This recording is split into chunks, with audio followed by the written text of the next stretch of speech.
You don't have to love me, she whispered through chattering teeth, her eyes hollow with fear and exhaustion.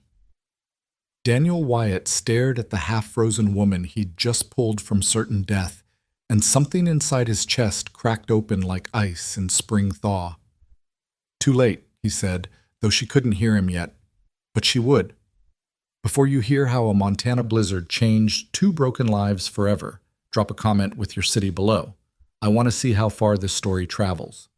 Now let's begin.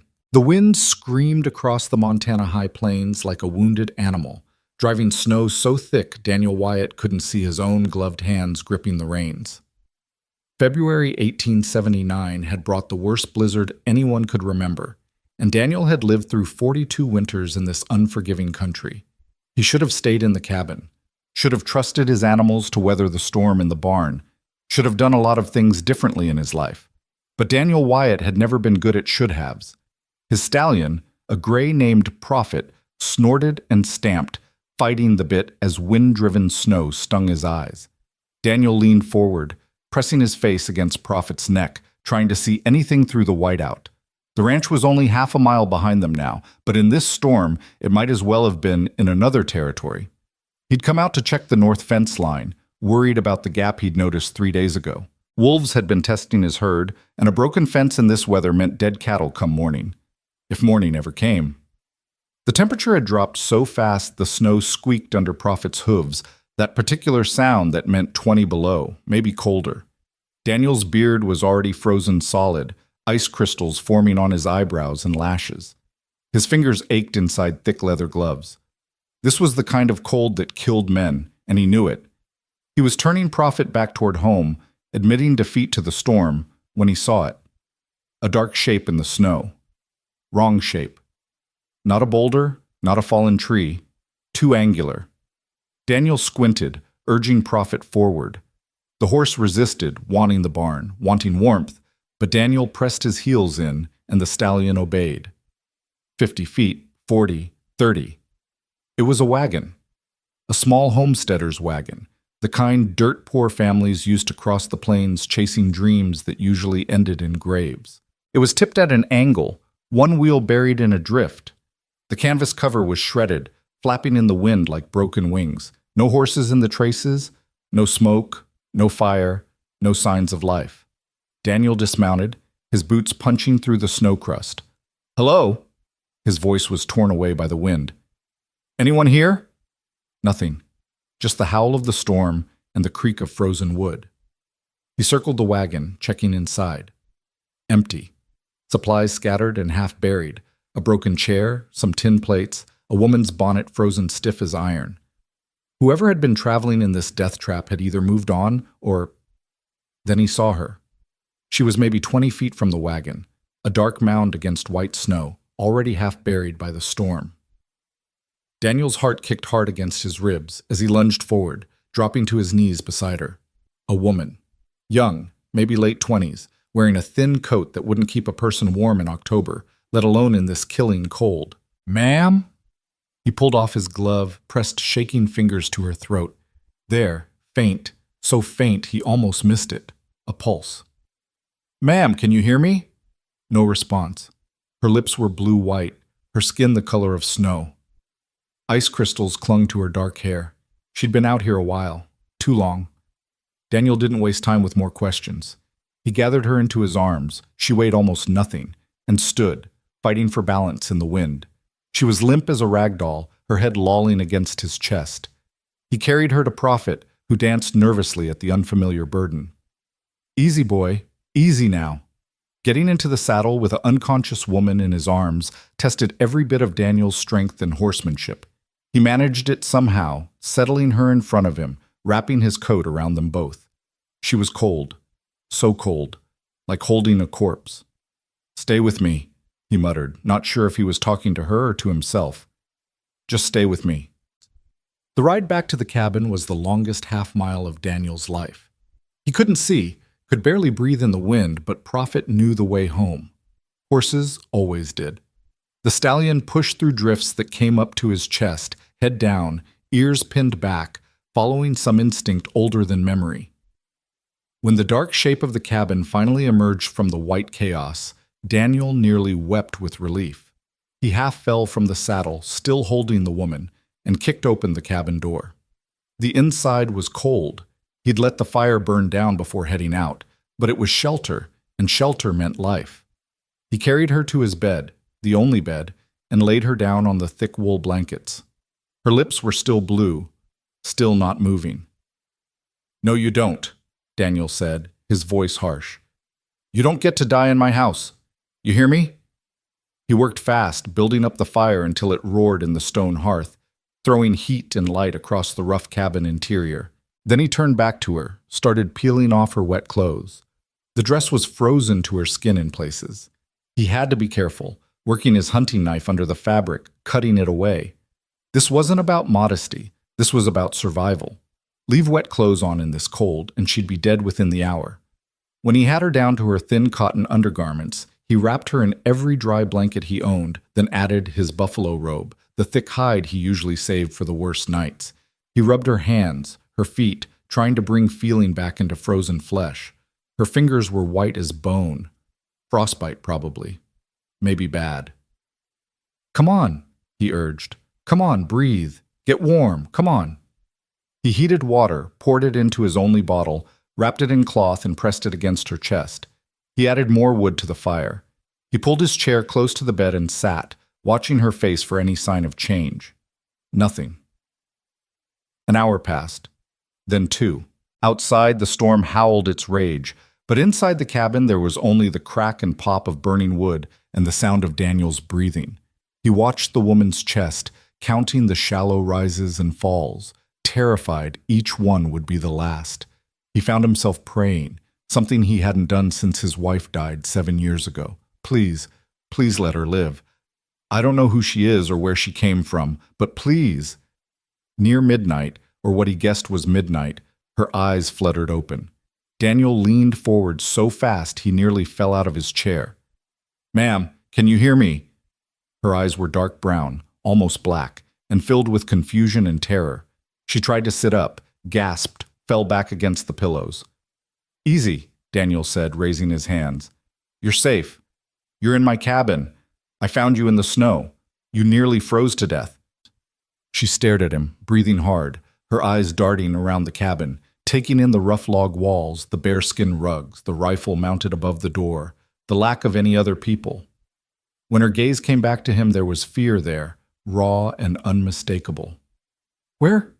Her voice was barely a whisper, rough as sandpaper. "Where am I?" "Wyatt Ranch. About 8 miles south of Gardner. Montana Territory." "Montana." She closed her eyes. "How long? How long were you out there?" Daniel shook his head. "I don't know. Long enough. Another hour and—" He didn't finish. They both knew. She tried to sit up again, and this time he helped her, piling pillows behind her back. She pulled the blankets up to her chin, suddenly aware of her state of undress. Color, blessed, living color, rose in her cheeks. "Your clothes were frozen," Daniel said quickly. "I had to get them off you or you'd have died. They're drying by the fire. I was trying to save your life, ma'am." She studied him for a long moment, those dark eyes searching his face for something. Whatever she found there must have satisfied her because she nodded slowly. "Thank you. You want some water? Coffee? I've got some stew I can heat up." "Water, please." He poured a cup from the kettle he kept warm by the fire, brought it to her. Her hand shook so badly he had to help her hold it. She drank in small sips, wincing as if it hurt to swallow. "What's your name?" Daniel asked when she'd finished. She set the cup down carefully on the small table beside the bed. "Claire." "Claire?" She hesitated. "Brennan." The pause before the last name didn't escape Daniel's notice, but he didn't press. "I'm Daniel Wyatt. This is my ranch. Been here 20 years since after the war." "The war." She smiled, but it didn't reach her eyes. "That seems like another lifetime." It was. Daniel pulled his chair closer, sat down. "Miss Brennan. Mrs." The word came out sharp, automatic, then softer. "I'm married. Or I was. I don't—" She closed her eyes, took a shaking breath. "It's complicated. All right. Mrs. Brennan, what were you doing out there? Where were you headed? Anywhere. She opened her eyes, and the emptiness in them hit Daniel like a fist to the chest. Anywhere that wasn't where I was. You were alone? No traveling companions? I had a horse. 2 horses, pulling the wagon. When the storm hit, they panicked, broke free. I tried to hold on, but she looked down at her hands, at the white fingers that still hadn't regained their color. I let them go. I thought I could wait it out in the wagon, but it just kept getting colder. The wind was so loud. I couldn't think. I decided to walk, to find help, but I couldn't see anything. Everything was white. I fell, and I couldn't get up, and then I just stopped feeling cold, started feeling warm. That's when I knew. That's when you knew you were dying, Daniel finished quietly. She nodded. I remember thinking it wasn't so bad, the dying part, that at least it would be over. The words hung in the air between them. Heavy with meaning, Daniel wasn't sure he wanted to unpack. Outside, the storm continued its assault on the cabin, rattling the windows, finding every crack in the walls. But inside, in the firelight, something was happening. Some connection being forged, fragile as frost, between 2 people who'd been strangers an hour ago. Well, Daniel said finally, clearing his throat, you're not dying tonight, not on my watch. Why? The question was simple, but the way she asked it, as if she genuinely couldn't fathom why anyone would care, made Daniel's chest tighten. Because that's what decent people do, he said. They help when they can. She studied him again with that unsettling intensity. Are you a decent man, Daniel Wyatt? I try to be. That's not an answer. It's the only one I've got. Something that might have been a smile flickered across her face, there and gone like a candle flame in wind. Fair enough. She was fading. He could see it, exhaustion pulling her back under. Daniel stood, pulled the blankets up higher around her shoulders. You should sleep, real sleep, now that you're warm. We can talk more in the morning. Will the storm be over by morning? Daniel glanced toward the window where snow pressed against the glass in solid white sheets. No, storm like this, it'll blow for days, but we've got supplies, firewood, food. We can wait it out. We. She repeated the word softly, as if testing it. I'm not used to we. Get some rest, Mrs. Brennan. Claire. Her eyes were already closing. If I'm going to be trapped in your cabin for days, you should call me Claire. All right then, Claire. He watched until her breathing evened out, until he was sure she was truly asleep and not slipping back into that other darkness. Then he added more wood to the fire, pulled on his coat, and headed out to the barn to check on Prophet and the other animals. The storm hit him like a wall the moment he opened the door. He bent double against it, following the rope he'd strung from cabin to barn during the first winter after Margaret died. A man could get lost and die in the 30 feet between buildings in a storm like this. He'd known it to happen. Prophet whinnied when Daniel stumbled into the barn, grateful for human company. The other horses, a mare named Sadie and an old gelding called Whiskey, shifted in their stalls, warm breath steaming in the cold. The barn was better insulated than the cabin, built to protect valuable animals. Daniel checked their water, their feed, made sure they all had enough hay to get through the night. Got a visitor, boys, he said, stroking Prophet's nose. Woman I found in the snow, half dead when I brought her in. Prophet snorted, as if to say women were nothing but trouble, and Daniel laughed despite himself. You might be right about that, but we couldn't let her die, could we? He stayed in the barn longer than necessary, checking things that didn't need checking, avoiding the questions waiting for him back in the cabin. Questions like, who was Claire Brennan really? Why was she alone in a wagon during the worst blizzard in 20 years? What was she running from? Because she was definitely running from something or someone.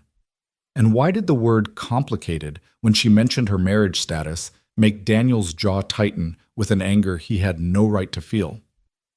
Finally, when he couldn't put it off any longer, he followed the rope back to the cabin, shook off the snow, and went inside. The fire had burned down a little. He built it back up, then settled into his chair by the hearth, wrapped in a blanket, and tried to sleep. It didn't come easy. Every time he closed his eyes, he saw her lying in the snow, blue-lipped and still.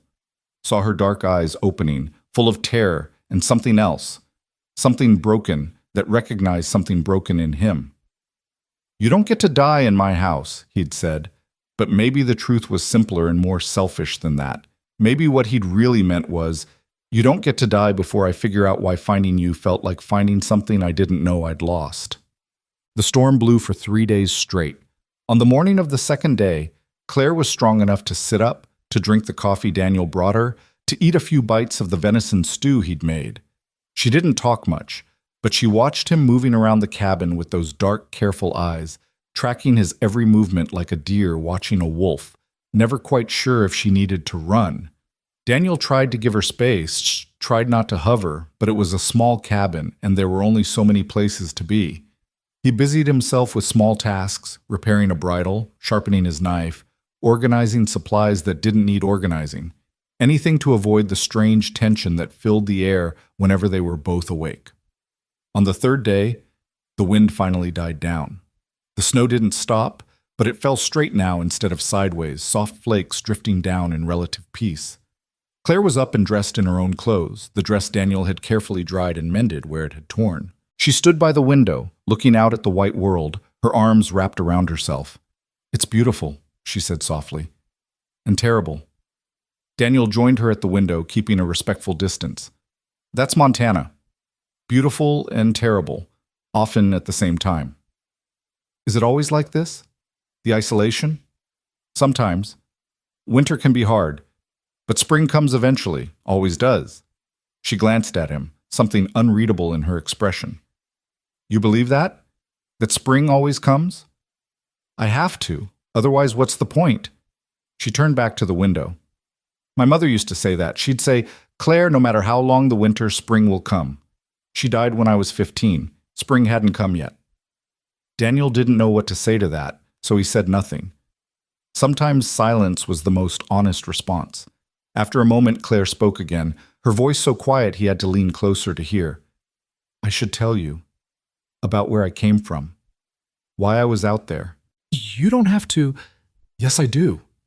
She turned to face him, and her eyes were hard now, defensive. "You saved my life. You deserve to know what kind of person you saved." Daniel waited. "I was married," Claire began, each word careful and measured, as if she was walking across thin ice, "to a man named Thomas Brennan. We lived in Helena. He owned a freight company, did well for himself after the war. Everyone thought he was a good man, respectable, church-going." She paused, her jaw working, and Daniel saw her hands clench into fists at her sides. "He wasn't good. He hurt me. For 2 years, he hurt me. I tried to leave 3 times. He always found me, always brought me back. The last time," her voice broke. "The last time he said if I tried again, he'd kill me. And I believed him." Daniel felt something cold and hard settle in his stomach. "Did he?" "I wasn't going to try a 4th time," Claire continued, as if he hadn't spoken. "I was going to wait until he did it." "Until he finally went too far and killed me, because at least then it would be over. But then," she touched her stomach in a gesture so quick Daniel almost missed it. "I found out I was pregnant." The cabin seemed to shrink around them. Daniel couldn't breathe.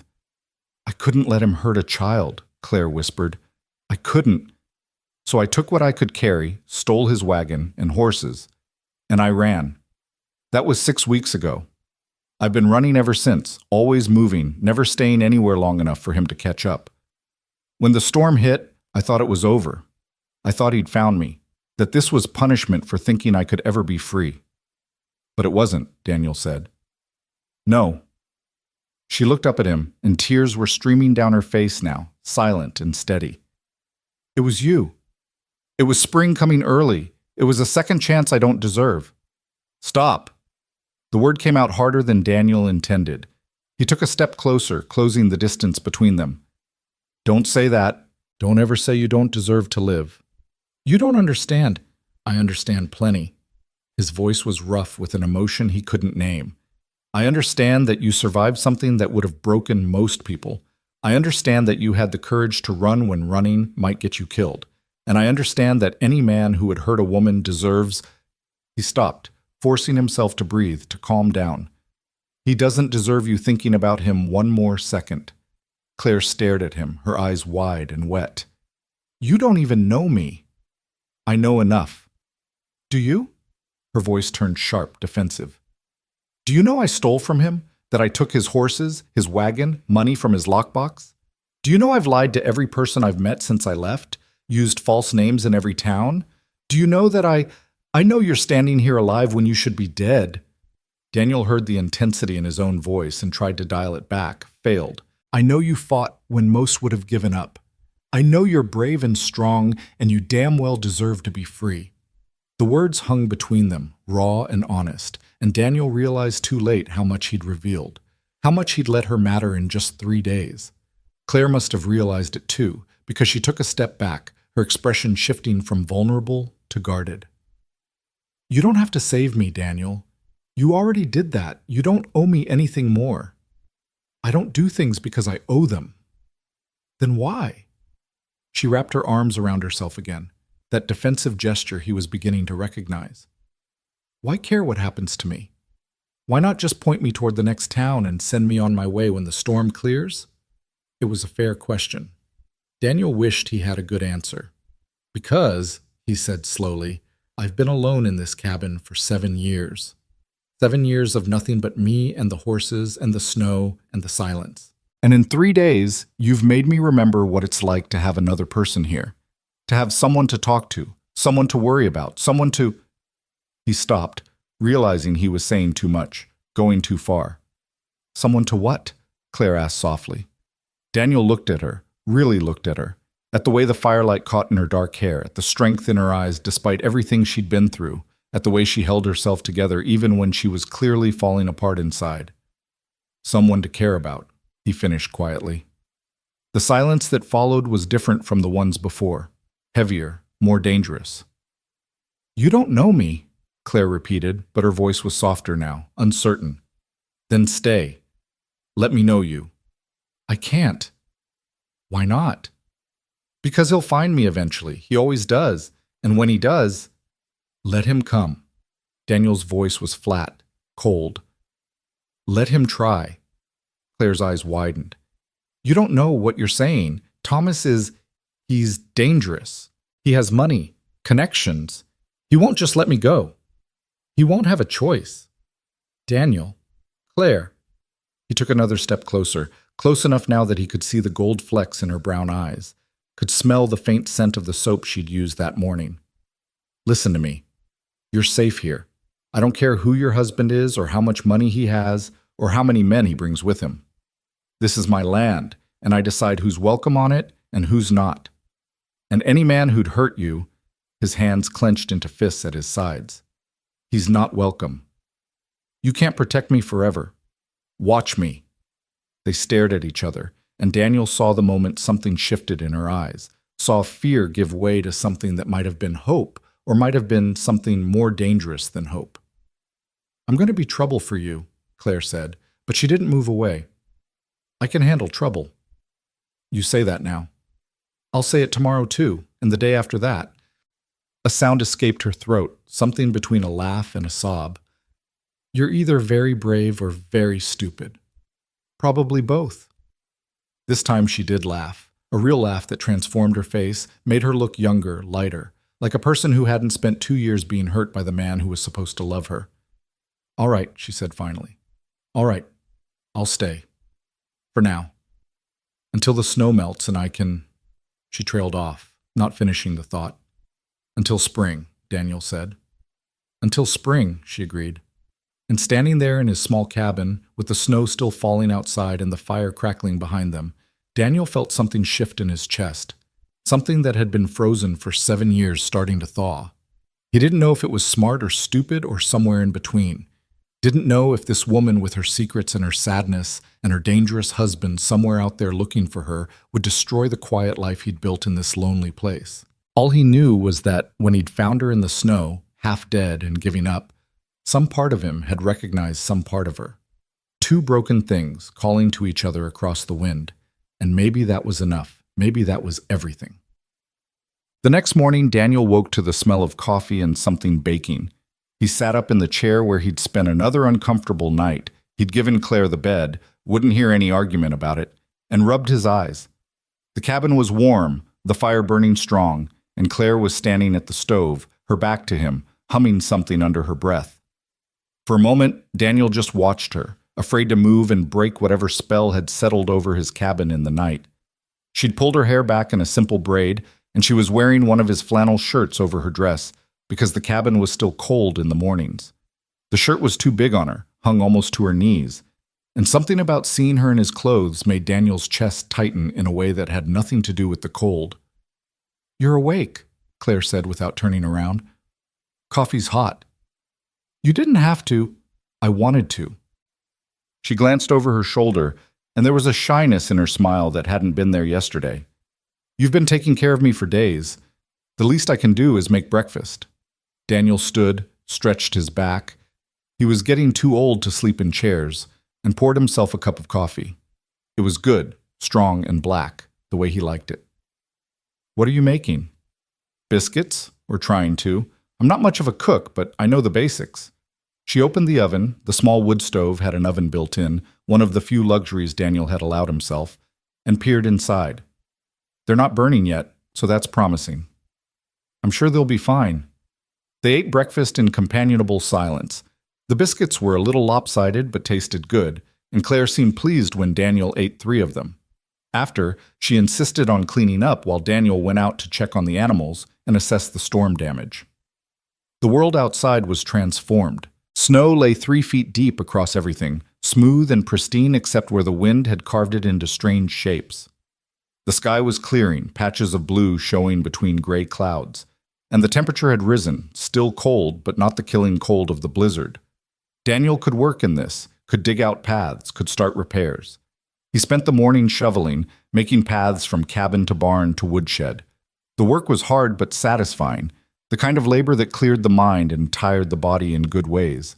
He was working on the path to the chicken coop when Claire came out, bundled in every warm thing she owned, carrying a mug of coffee for him. "Thought you might need this," she said, her breath steaming in the cold air. Daniel leaned on his shovel and took the mug gratefully. "Thanks. You didn't have to come out in the cold. I wanted to see it, the ranch and daylight, when I'm not half dead." She turned in a slow circle, taking it all in. The cabin with its stone chimney leaking wood smoke into the pale sky, the barn with its weathered red paint, the corrals and outbuildings, the mountains rising in the distance, white peaks against blue sky. Beyond the ranch, as far as the eye could see, nothing but snow and sage and emptiness. "It's lonely," Claire said finally. "Yes. But beautiful, too." "Yes." She looked at him, her eyes serious. "You really live out here by yourself? All year?" 7 years now, since Margaret died." "Margaret was your wife?" Daniel nodded, surprised at how little it hurt to say her name out loud. Time didn't heal all wounds, but it dulled the edges some. "She got pneumonia one winter. Happened fast. Gone in 4 days." "I'm sorry." "Long time ago now." Claire was quiet for a moment, then, "Do you get lonely?" It was a simple question, but Daniel found himself really thinking about it. "I did at first, thought I'd go crazy with it, but then I got used to it, started to prefer it even.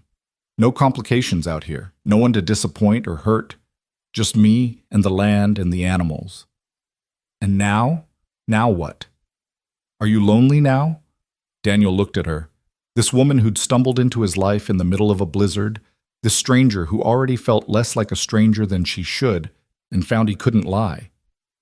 "Less than I was a week ago." Something passed across Claire's face, too quick for Daniel to read. She turned away, looking out at the mountains again. "You barely know me, Daniel." "I'm starting to. What if you don't like what you learn?" "I'll take that chance." She glanced back at him, and he saw it again, that flicker of hope fighting against fear. "You're either very kind or very foolish." "Probably both," Daniel said, echoing their conversation from the day before. It made Claire smile, which had been his intention. They stood there for a while, not talking, just being. Daniel finished his coffee and went back to shoveling. Claire didn't go back inside right away. She stayed, watching him work. And when he glanced up once he saw her touching her stomach again, that same quick protective gesture that meant baby, that meant something precious she was trying to protect. His baby. Thomas Brennan's baby. The baby of a man who'd hurt her for 2 years. Daniel felt anger rise in his throat like bile, hot and bitter. He attacked the snow with his shovel, each scoop an outlet for rage he had no right to feel, no business acting on. By the time he finished the path and looked up again, Claire had gone back inside. Alts. That evening, they sat by the fire after supper, and Claire asked him about the ranch. How much land do you have? 160 acres, standard homestead claim. Took it up back in '71, after Margaret and I came out from Ohio. Is it enough to make a living? Barely. I run about 50 head of cattle, sell them in Gardner come fall. Keep chickens for eggs, have a garden in summer, hunt and fish for most of my meat. It's not much, but it's mine, free and clear. No debts? Not a one. Owe nothing to no one. Claire nodded, staring into the fire. That must be nice. Being free like that? It is. Thomas always had debts. Always owed someone something, even though the freight business did well. He'd gamble, you see. Cards, horses, anything he could bet on. Sometimes he'd win, but mostly he'd lose. When he lost, she touched her arm absently, and Daniel knew without asking that she was touching a bruise that had long since faded. He'd get mean. Did anyone know? Did you tell anyone? Who would I tell? Her laugh was bitter. Thomas was respected in Helena. On the city council, friends with the mayor. I was just his wife. His property. No one would have believed me, and even if they had, she shrugged. A man's got a right to discipline his wife as he sees fit. That's what the law says, isn't it? The law's wrong. Claire looked at him, surprise clear on her face. Most men don't think so. Most men are idiots. This time her laugh was genuine, if still tinged with sadness. You're different, Daniel Wyatt. Just doing what's right. That's what makes you different. They fell into silence again, but it was comfortable now, easy. Daniel found himself relaxing, letting his guard down in a way he hadn't with another person in years.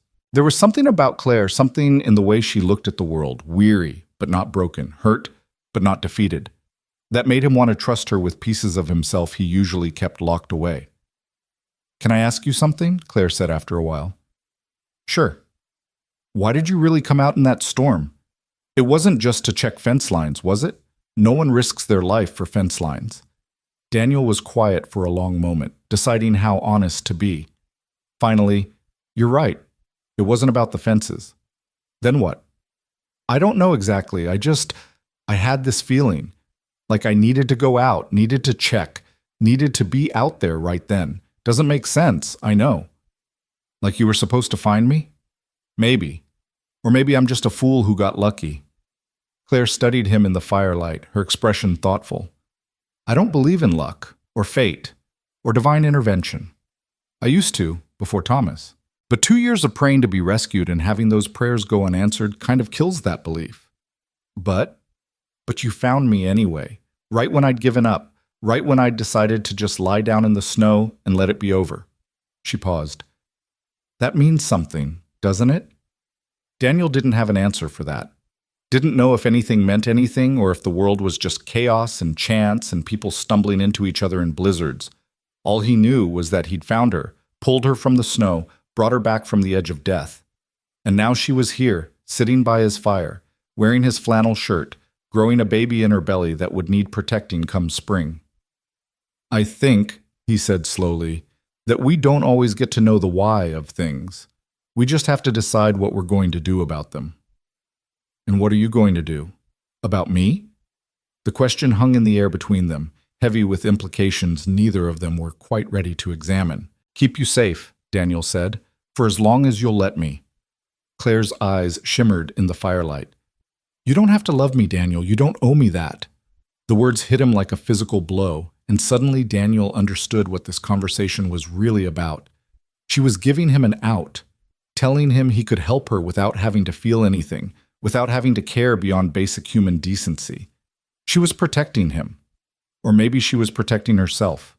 Daniel stood, crossed the small space between them, knelt down beside her chair so they were eye to eye. Her breath caught, and he saw her pulse jumping in her throat.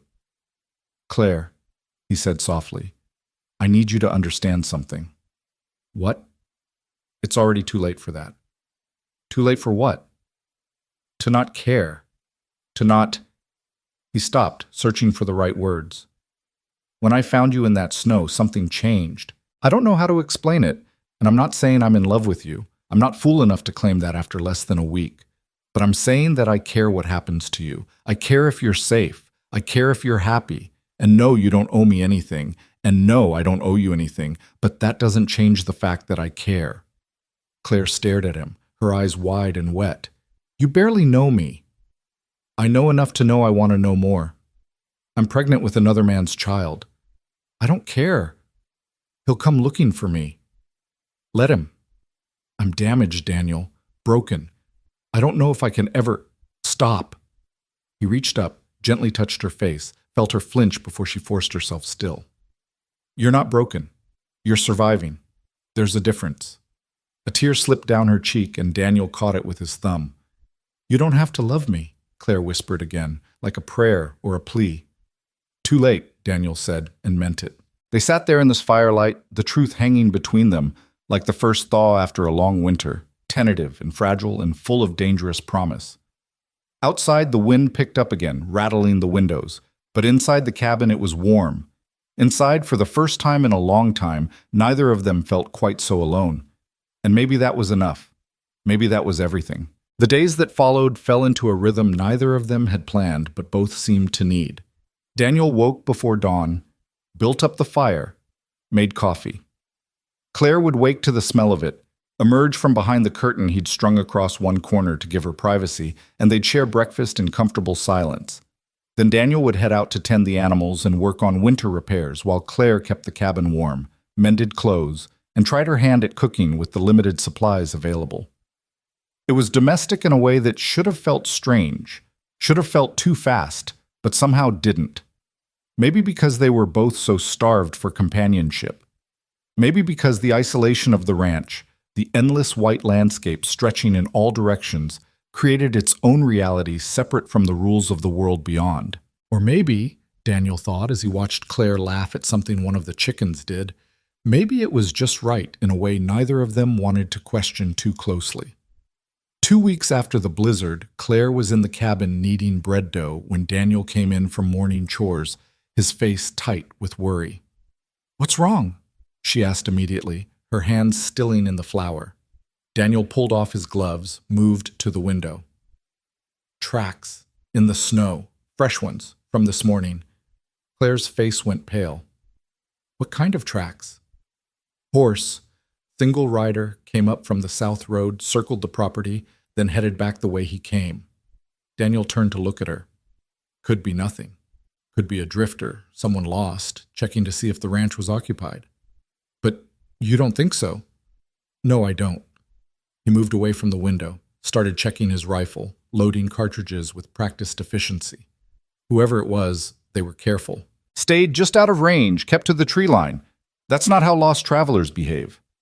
Claire wiped her flour-covered hands on her apron, the gesture automatic, her mind clearly somewhere else. "How long would it take someone to get to Helena and back? If they were looking for me?" Daniel did the math in his head. 3 weeks, maybe less if they pushed hard and the weather held. "It's been 5 weeks since you left?" 6 tomorrow. "Then it's possible." He set the rifle down, crossed to where she stood frozen by the table. "Claire, look at me." She did, and the fear in her eyes made something in Daniel's chest clench tight. "I told you I'd keep you safe," he said. "I meant it. But I need you to be straight with me. What exactly are we dealing with? How many men would your husband send?" Claire's hands were shaking. She clasped them together, pressed them against her stomach. "Thomas has money. He could hire 10 men, 20. He wouldn't come himself. He never does his own dirty work. He'd send someone. Maybe his foreman, a man named Ridley. Or he'd hire a bounty hunter." "Does he know you're pregnant?" "No. I didn't know myself until after I'd left." Daniel nodded slowly, thinking. That might work in our favor. He can't know for sure which direction you went, can't know if you survived the blizzard. But if someone's been asking questions in Gardner, if they've been tracking wagon trails, they'd find me. Claire's voice was hollow. Eventually, they'd find me. Not if we're smart about it. Daniel moved back to the window, scanning the tree line. Nothing moved out there except wind-blown snow and the occasional bird. First thing, we need to know who we're dealing with. Could be just a scout, someone checking ranches, asking questions. Could be nothing to do with you at all. You don't believe that? No, Daniel admitted. But I hope it anyway. They spent the rest of the day in tense vigilance. Daniel kept his rifle close, checked the windows every hour, made sure all the doors were barred. Claire tried to go about her normal tasks, but Daniel could see her jumping at every sound, every creak of settling wood or gust of wind against the walls. That night, as they sat by the fire, Claire finally spoke the fear that had been sitting between them all day. I should leave. Before they come back. Before they find me here and make trouble for you. No. Daniel. I said no. He set down the knife he'd been sharpening, turned to face her. Where would you go? It's still winter. You're pregnant. And if someone's already scouting the area, then leaving now would just make you an easier target. But if they find me here, if Thomas finds out you've been sheltering me, let him find out. This is my land, Claire. Mine. I decide who stays and who goes, and I'm telling you that you're staying. She looked at him with something between gratitude and despair. You don't know what he's capable of. Then tell me. Claire was quiet for a long moment, staring into the fire. When she finally spoke, her voice was flat, emotionless, as if she was reciting facts about someone else's life. Thomas Brennan owns the largest freight company in Helena. He has contracts with the territorial government, with mining companies, with the railroad. He has judges in his pocket, law enforcement on his payroll. When I tried to leave the second time, he had me declared mentally unstable. Had a doctor sign papers saying I was a danger to myself. No one questioned it. That's not legal. It didn't matter. Who was going to argue with him? His wife was hysterical. Everyone agreed. Poor Thomas, dealing with a mad woman. Her laugh was bitter as ashes. The third time I tried, he broke my ribs. Told everyone I'd fallen down the stairs. The doctor who treated me knew. I could see it in his eyes. But he wrote accidental injury on the report and never said a word. Daniel felt rage building in his chest, hot and choking. Why didn't anyone help you? Because men like Thomas don't face consequences, Daniel. They're too rich, too connected, too respected. And women like me, she touched her stomach again. We're just property that occasionally gets damaged. You're not property. The law says different. Then the law is wrong. Claire looked at him, really looked at him, and something in her expression shifted. You really believe that, don't you? That there's a difference between what's legal and what's right? Always have. That's a dangerous belief for a man to have. Maybe. But it's the one I've got. She smiled then, sad and sweet and heartbreaking. You're going to get yourself killed for me, Daniel Wyatt. Rather that than live with not trying. They sat in silence for a while, the fire crackling between them. Outside, snow had started falling again, soft and steady, covering the tracks from the morning, erasing evidence of the visitor who may or may not be hunting for the woman in Daniel's cabin. Tell me about Margaret, Claire said suddenly. Your wife. What was she like? Daniel was surprised by the question, more surprised by how willing he was to answer it. She was good, kind, patient with me when I didn't deserve it. We grew up together in Ohio, got married young. When the war ended and I came back, he paused, remembering. I wasn't the same man she'd married.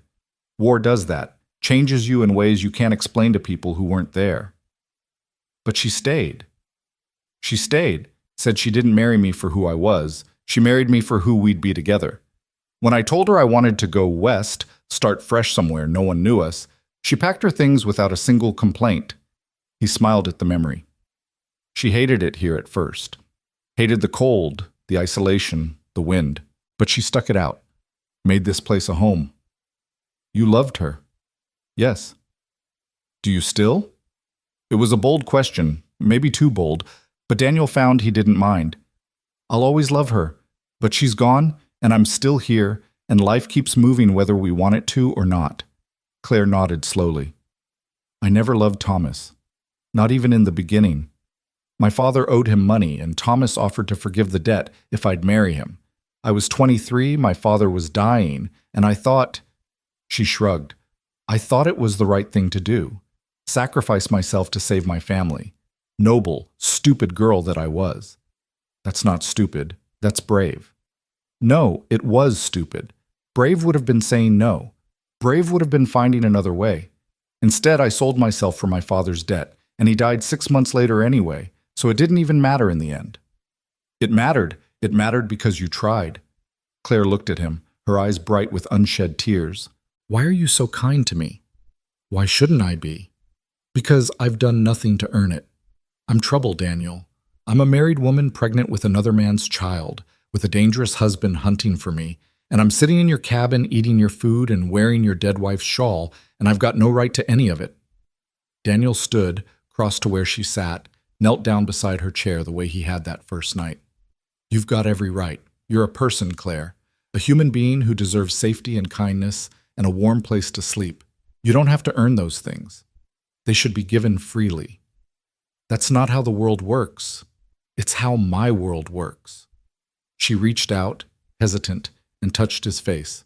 Just a gentle brush of her fingers against his bearded cheek.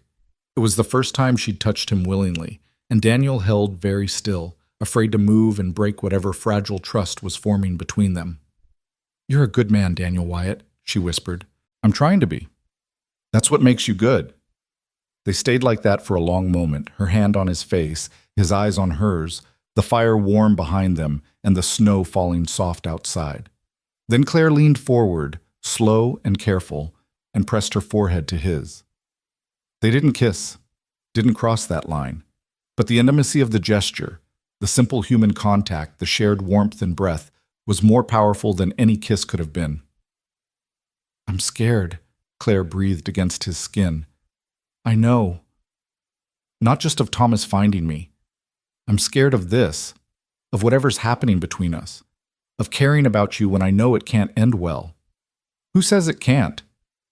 Life does. Experience does. The fact that I'm married to a man who will kill you if he finds out you're sheltering me. Daniel pulled back enough to look her in the eyes. Then let him try. You keep saying that like it's simple. It is simple. Not easy, but simple. Either I stand up for what's right or I don't. Either I protect you or I don't. Either I care about you or I don't. He paused. And I do, Claire.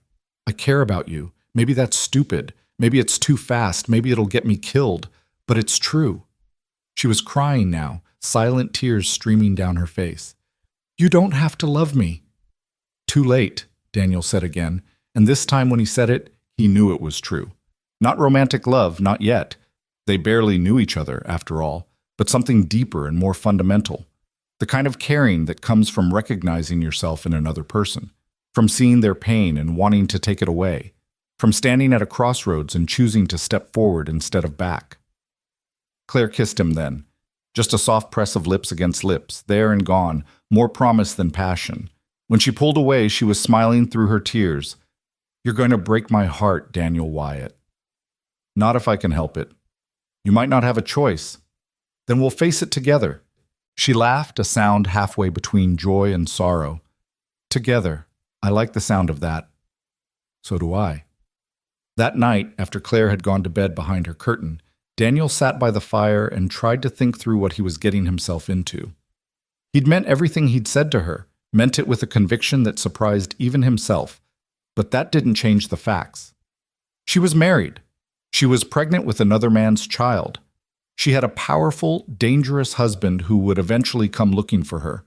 And Daniel was just a rancher with 160 acres and a rifle and a stubborn streak a mile wide. By any rational measure, he should send her away. Should give her some money, point her toward California or Oregon, wish her well, and let her disappear into the West. It was the smart thing to do, the safe thing. But Daniel had never been particularly smart or safe, and he'd learned during the war that sometimes you had to stand for something even when standing meant dying. And if Claire Brennan was what he was going to stand for, well, he could think of worse hills to die on. The next morning, Daniel woke to find Claire already up, dressed in her traveling clothes, her few possessions packed in a bundle by the door. "What are you doing?" he asked, his voice rough with sleep and sudden panic. "Leaving." She wouldn't look at him. "It's better this way. Safer for you. I should have left days ago." "Claire." "No, Daniel. Listen to me. Last night it was beautiful. It was everything I didn't know I needed. But it doesn't change reality. I'm putting you in danger just by being here. If those tracks were Thomas's men, if they come back, they won't find anything. You can't know that." "Yes, I can." Daniel crossed to her, took her shoulders gently. "Because I'm not letting you leave. Not like this. Not alone. You don't get a say?" "The hell I don't." His voice was firm but not angry. "You think I'm just going to let you walk out into the snow, pregnant and alone, with no horse and no supplies and bounty hunters, maybe circling? You think I pulled you out of one blizzard just to let you die in another?" "I'm not your responsibility." "No, you're my choice. There's a difference." Claire stared at him, her eyes fierce and frightened. "Why? Why are you doing this? We barely know each other." "Because someone has to. Because you deserve better than what life's given you. Because—" He stopped, searching for the right words. "Because when I found you in that snow, I found something I didn't know I'd lost. A reason to care about something beyond this ranch and these four walls. A reason to fight for something. And I'm not giving that up without a hell of a fight. That's not fair. Life's not fair. We work with what we've got." She was crying again, and Daniel pulled her close, held her while she shook. "I'm so tired of running," she whispered into his chest. "I'm so tired of being scared." "Then stop. Stay here. Let me help you." "He'll kill you." "He can try." "Daniel." "Claire." He pulled back, tipped her chin up so she had to look at him. "I've been dead inside for 7 years, just going through the motions, waiting for something to care about. You gave me that. You gave me a reason to want tomorrow. So yeah, maybe your husband will come. Maybe there will be trouble. Maybe it'll end badly. But at least I'll have lived first. At least I'll have tried." She studied his face for a long moment, her dark eyes searching. Whatever she saw there must have satisfied her because she finally nodded. All right, I'll stay. But Daniel, if things get dangerous..." "When things get dangerous," he corrected. "Not if. When. When things get dangerous, you have to promise me you'll think about yourself too. You'll be smart about it. I promise to do my best to keep us both alive. That's all I can promise." "I suppose that'll have to be enough." She unpacked her bundle and Daniel made breakfast, and they didn't talk about the tracks in the snow or the danger waiting somewhere beyond the ranch or the impossibility of what they were trying to build here. They just lived, moment to moment, day to day, stealing happiness where they could find it. That afternoon, Daniel taught Claire to shoot. They stood in the snow behind the cabin, and he showed her how to hold the rifle, how to sight down the barrel, how to breathe and squeeze the trigger instead of pulling. "Why are you teaching me this?" she asked, after missing the log he'd set up as a target for the third time. "Because if trouble comes, I need to know you can defend yourself. I can't be everywhere at once." "You really think it'll come to that? To shooting?" Daniel was quiet for a moment, watching the mountains. "I hope not. But hoping doesn't cost anything, and preparation might save your life." She tried again, and this time the bullet clipped the edge of the log. Not a great shot, but better. "Good," Daniel said. Again. They practiced until her arms were shaking and her ears were ringing from the shots. By the end, she could hit the log more often than not. Not perfect, but better than nothing. That evening, Daniel rode into Gardner to pick up supplies and, more importantly, to ask questions. The town was small, barely more than a cluster of buildings near the northern entrance to what would someday be Yellowstone National Park, but it was the closest thing to civilization for 50 miles. He found what he was looking for at the saloon, where Tom Morrison, the bartender, knew everything worth knowing about everyone passing through. "Tom," Daniel said, sliding onto a bar stool. "Whiskey and information if you've got it." Tom poured the drink, raised an eyebrow. "What kind of information?" "The kind about strangers asking questions. Anyone been through here lately, looking for a woman? Young, dark hair, traveling alone?" Tom's expression grew cautious. Why are you asking? Personal reasons. That's not an answer, Daniel. It's the only one you're getting. Tom studied him for a long moment, then sighed. Yeah. Man came through about a week ago, well-dressed city type. Said he was looking for his wife, claimed she'd run off in some kind of fit. Had a description that could have been any number of women. Daniel's hands tightened on his glass. He give a name? Called himself Ridley. Said he worked for a freight company out of Helena, that his employer's wife had gone missing during a blizzard, that the man was worried sick. What'd you tell him? Told him the truth. Haven't seen any lone women traveling through. Blizzard killed anyone who wasn't smart enough to hole up somewhere. Tom paused. Should I have told him different? No, you did right. Daniel, Tom leaned in, his voice low. You got a woman at your place? Because if you do, if she's running from something bad, you need to be careful. This Ridley character, he didn't seem like the type to give up easy. I'll be careful. I'm serious. He was asking questions all over town, offering money for information. That's not a man just doing a job. That's a man who's getting paid well to find someone. Daniel finished his whiskey, set the glass down. How much money? $100 for information leading to her whereabouts. Another 100 for whoever brings her back.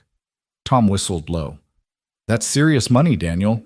That's enough to make good people think bad thoughts. Anyone take him up on it? Not that I know of. But in this economy, with winter dragging on and folks getting desperate, won't be long before someone does. Daniel stood, threw coins on the bar. Thanks, Tom. I owe you. Just be careful. And Daniel? Tom caught his arm. If this woman you may or may not have at your place is worth protecting, then protect her, but don't be stupid about it. Men like this Ridley, they don't play fair. Neither do I when it comes to things that matter. The ride back to the ranch was cold and dark, and Daniel spent it thinking about what Tom had told him. $100 was more money than most people saw in a year. That kind of reward would loosen tongues, would make people look twice at any stranger, any unfamiliar face, which meant time was running out. When he got back to the cabin, Claire was waiting by the window, her face pale with worry. You were gone so long, I thought, I'm fine, but we need to talk. He told her everything Tom had said, watched her face crumble as the reality of their situation sank in. Ridley, she whispered. I knew it. I knew Thomas would send him. Tell me about him. He's Thomas's foreman, been with the company for 10 years. He's loyal, brutal, and he doesn't quit. If Thomas hired him to find me... She wrapped her arms around herself. We're out of time, aren't we? Not yet, but soon. Daniel moved to her, took her hands. Listen to me. We need to be smart about this. We need a plan. What kind of plan? The kind where we stop running and start standing our ground. Over the next few days, they prepared. Daniel taught Claire more about shooting, about loading and cleaning the rifle, about how to barricade herself in the cabin if needed.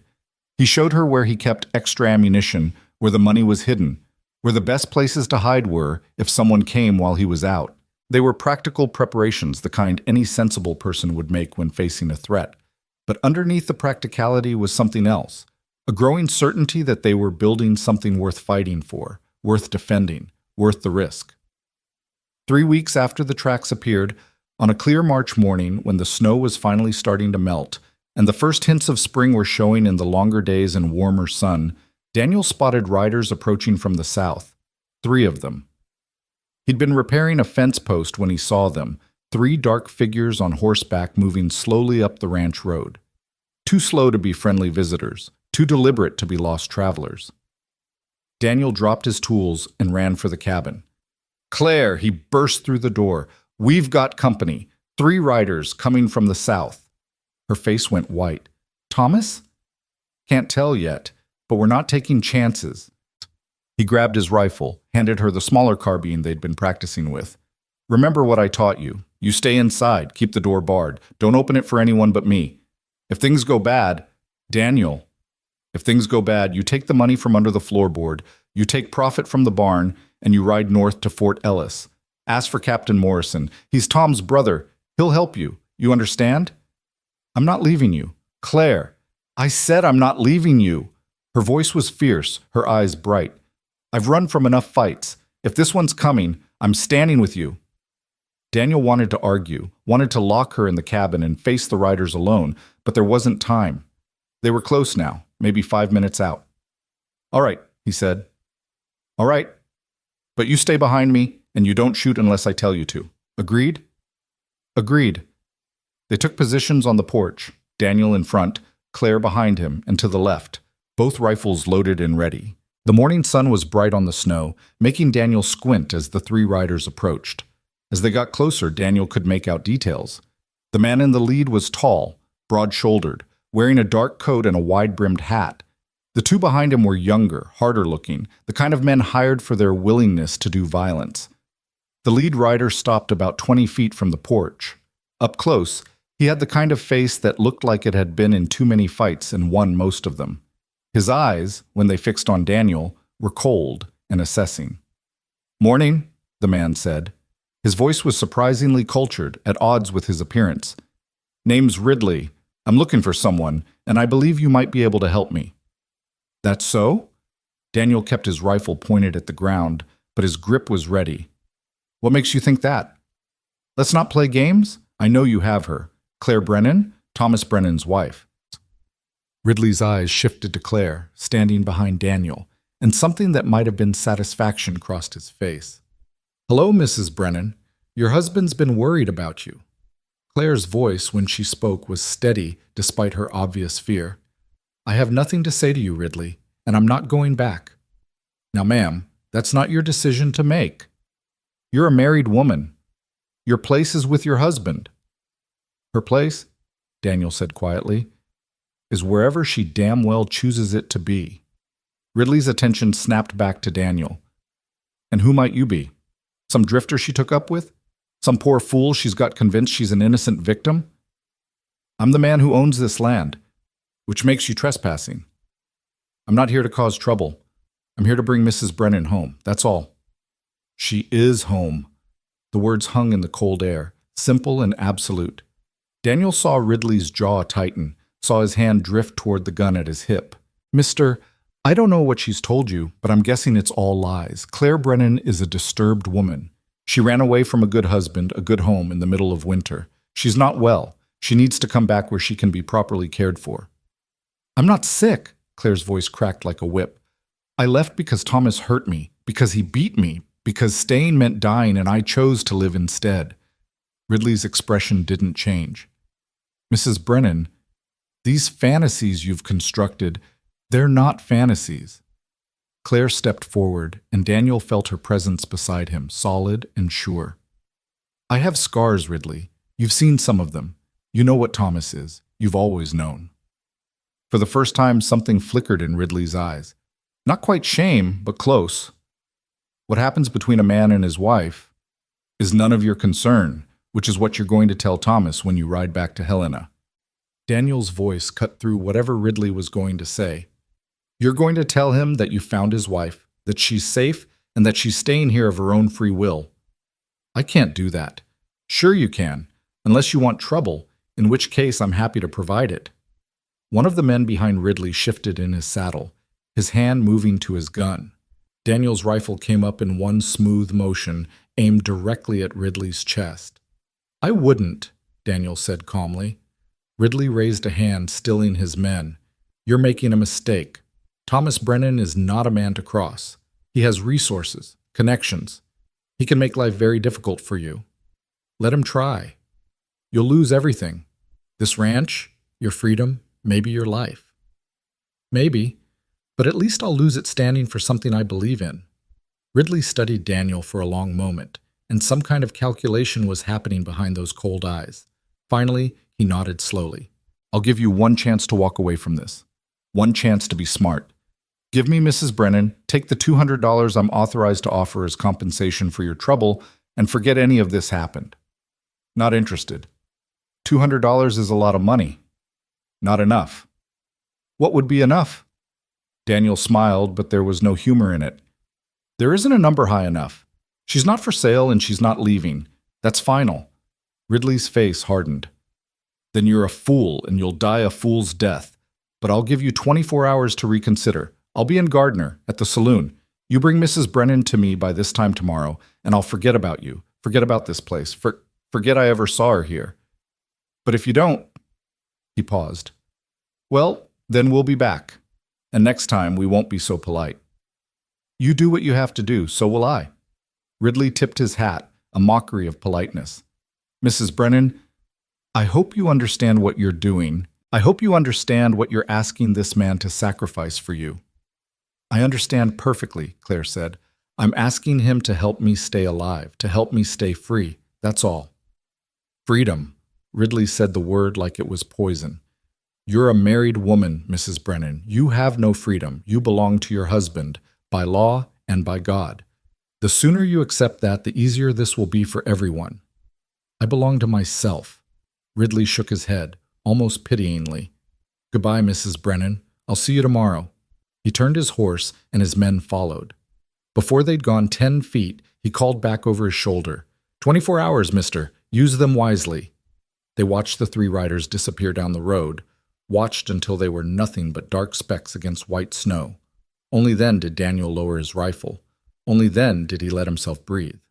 Claire was shaking beside him, violent tremors running through her entire body.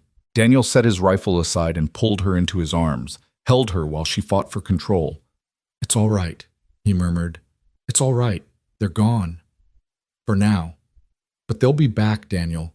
You heard him. They'll be back, and next time we'll be ready.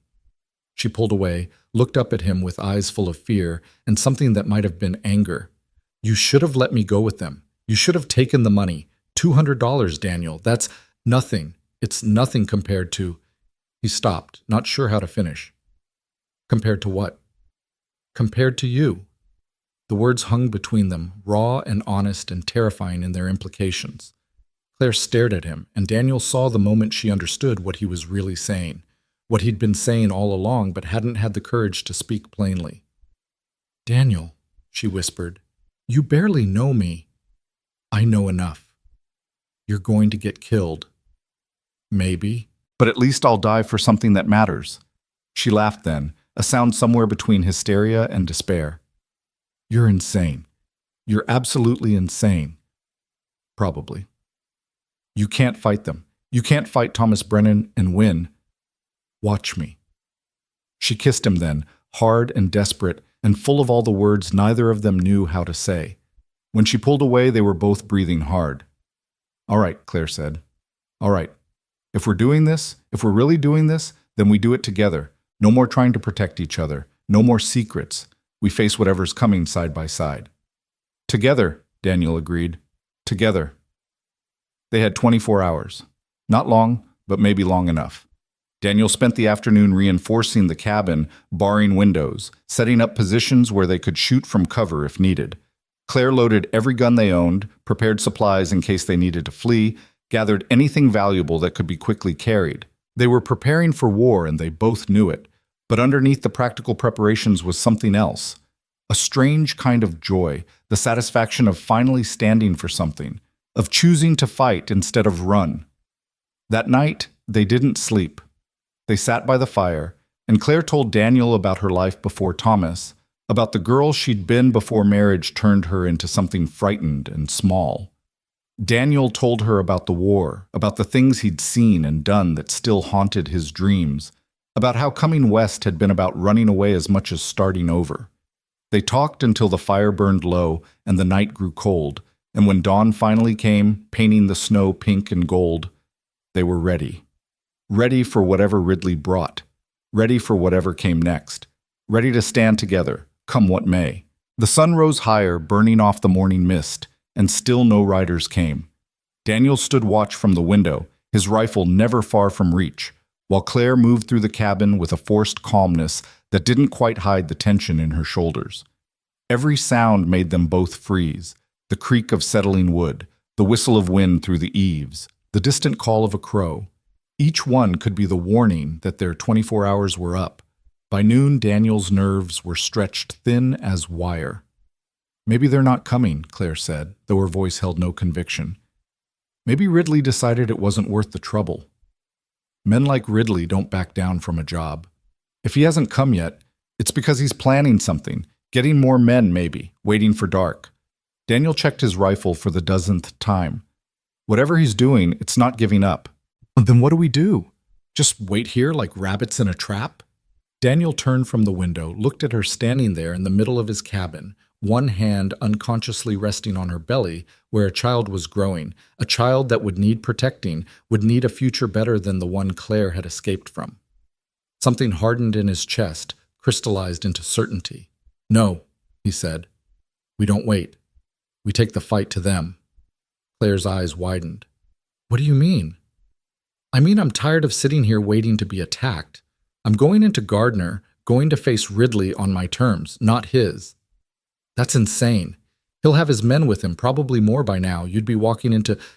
I know what I'd be walking into, but the alternative is sitting here jumping at shadows, waiting for them to come at us in the dark, when we can't see what we're facing. At least in town there'll be witnesses. Even Ridley won't risk a public killing with half the town watching. Hey?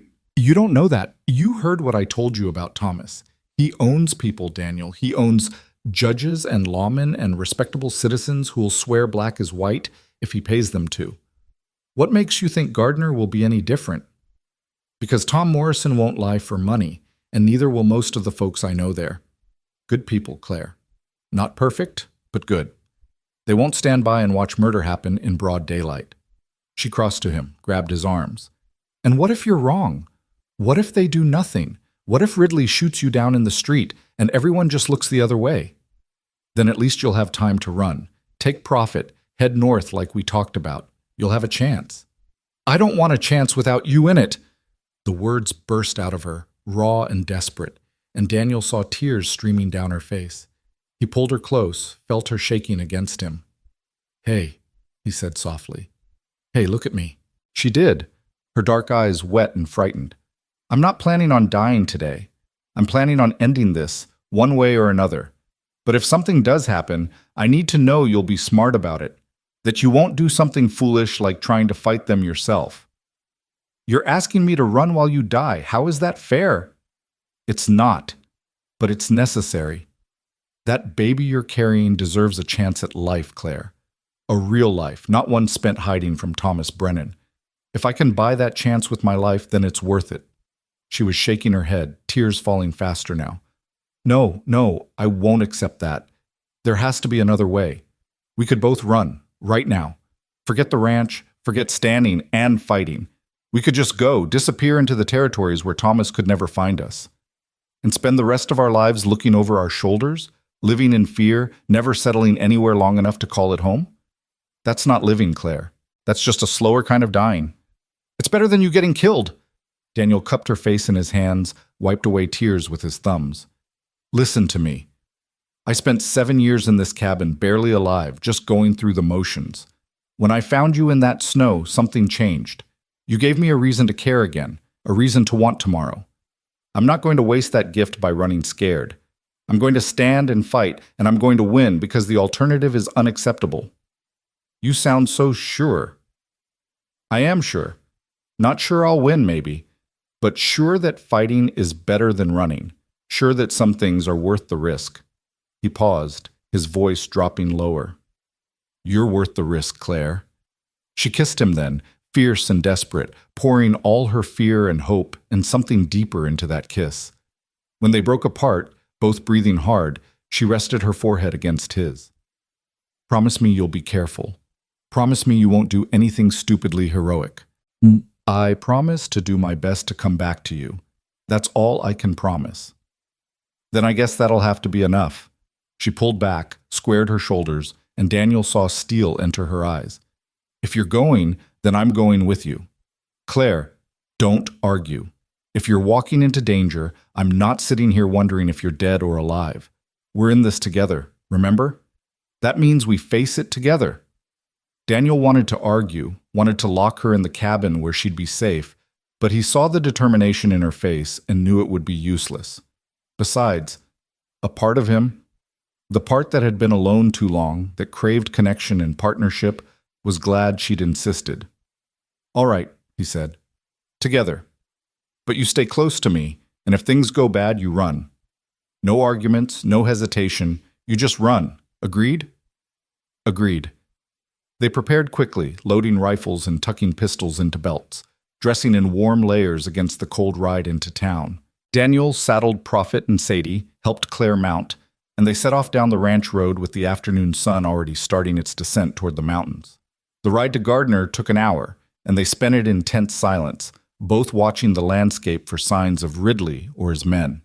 But the white plains remained empty, except for the occasional jackrabbit or hawk circling overhead.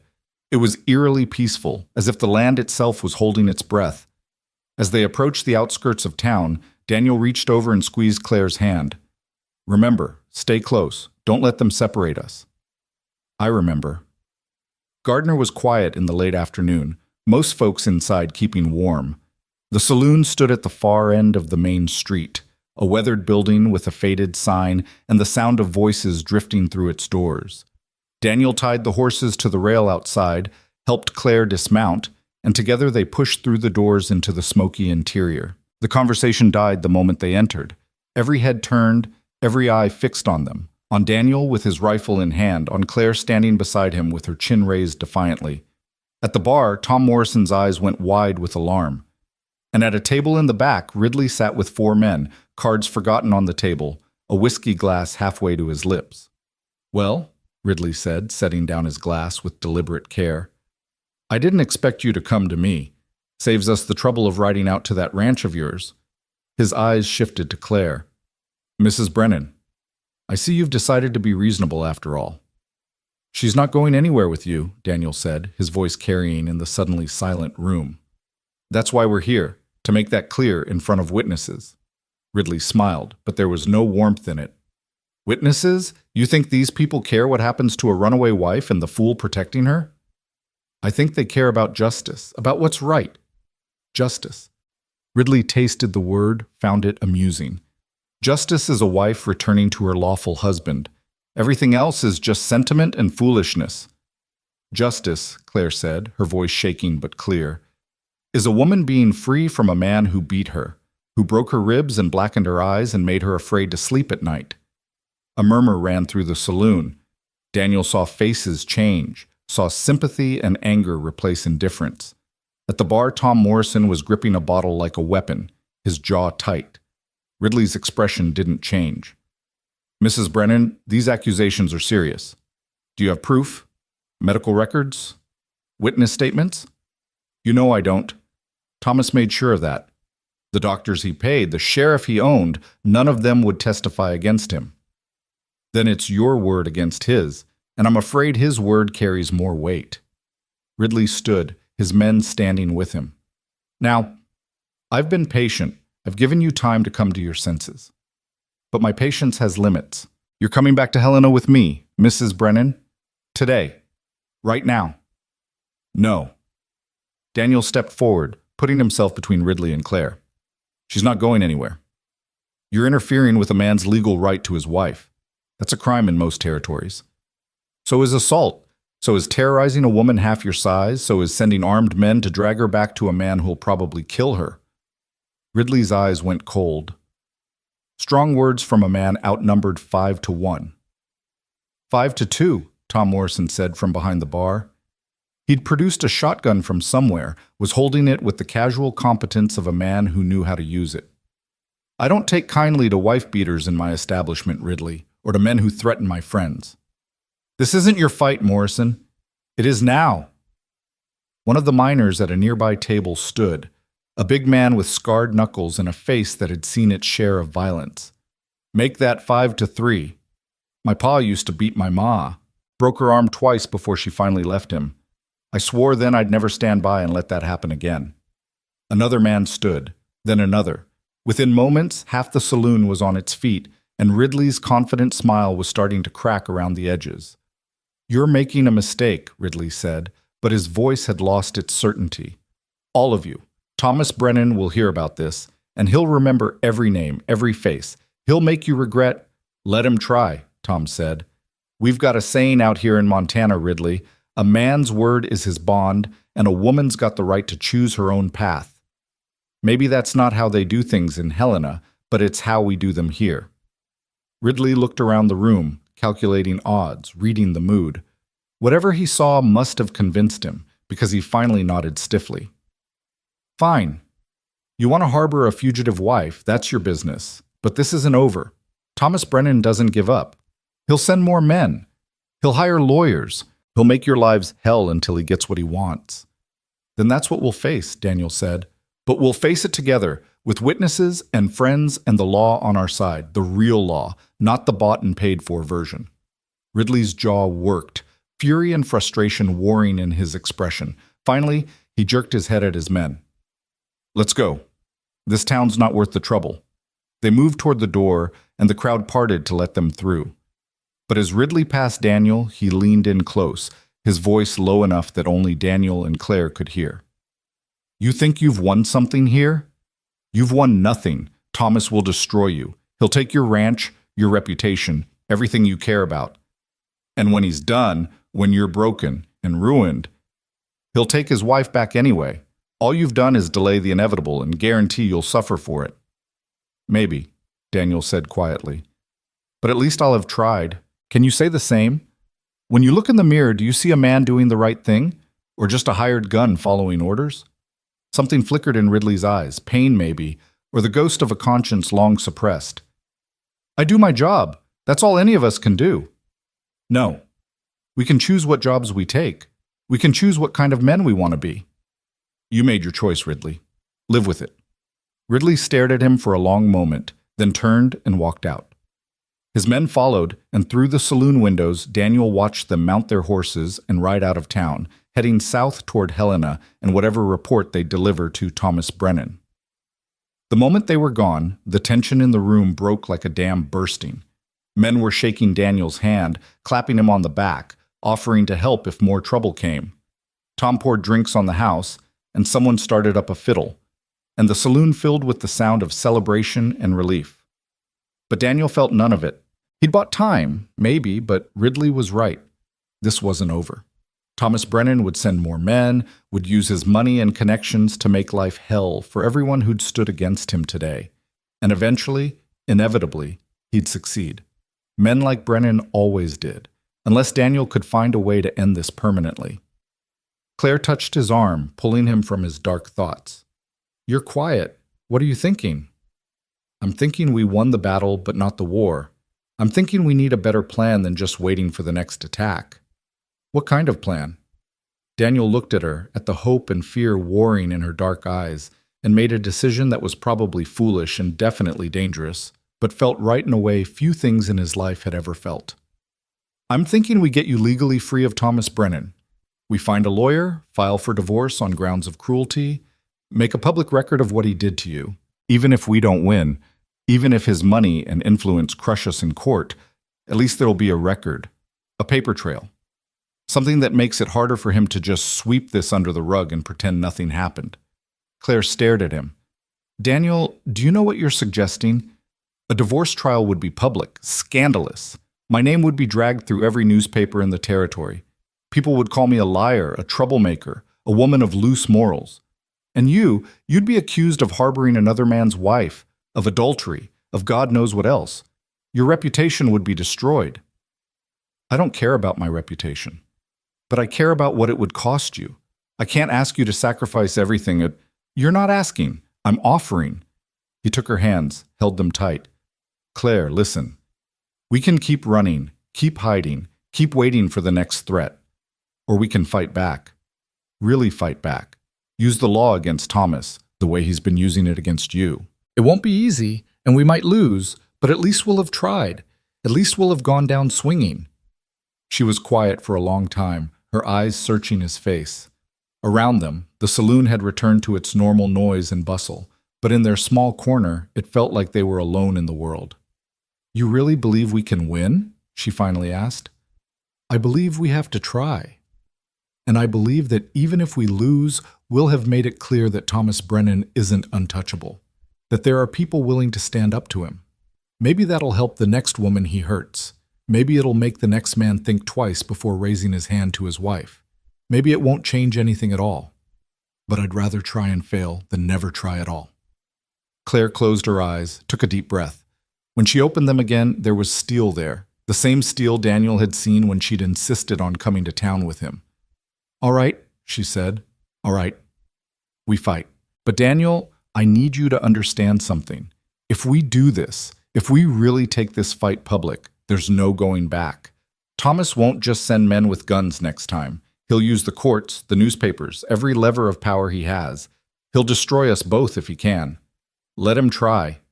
She laughed, the sound somewhere between despair and joy. You keep saying that like it's simple. It is simple, not easy, but simple. He squeezed her hands. I choose you, Claire. I choose standing with you against whatever comes. That's my choice, freely made, and I'm not taking it back. Tears were streaming down her face again, but she was smiling through them. You're either the bravest man I've ever met, or the biggest fool. Probably both. Definitely both. She pulled her hands free, threw her arms around his neck, held him tight. Against his ear, she whispered, Thank you for believing me, for standing with me, for making me believe I deserve better than what Thomas gave me. You deserve everything good this world has to offer. I just want a chance at something normal, something peaceful. A home where I'm not afraid, a life where I can breathe without wondering when the next blow is coming. Then that's what we'll build, together. They stood there in the crowded saloon, holding each other while the world went on around them, and Daniel felt something shift in his chest, the last of the ice that had been there since Margaret died finally melting away completely. This woman in his arms had somehow managed to do what 7 years of solitude couldn't. She'd made him want to live again, not just survive. Tom Morrison appeared beside them, 2 glasses of whiskey in hand. Thought you two could use these, on the house. Daniel took them, handed one to Claire. Thanks, Tom, for the drinks and for backing us up back there. That's what neighbors do. Besides, I meant what I said. My town, my rules. And we don't cotton to wife beaters here. He paused, his expression growing serious. But Daniel, you need to be realistic. Ridley's going to report back to Brennan, and Brennan's going to come at you hard. You're going to need more than just good intentions to fight him. I know. That's why we're going to need a lawyer. Someone who's not afraid of taking on a powerful man. Someone who believes in doing what's right over what's profitable. You know anyone like that? Tom thought for a moment, then nodded slowly. Might. There's a lawyer over in Bozeman, name of Eleanor Marsh. Used to practice in Denver before she came out here looking for a fresh start. Word is she left after winning a big case against some mining baron, made her a reputation as someone who'll take on the powerful and damn the consequences. She any good? Good enough to make that mining baron lose his fortune and his freedom. But Daniel, she's expensive. A case like this could cost hundreds of dollars, maybe more. Daniel thought about the money he had saved, the modest nest egg built up over years of frugal living.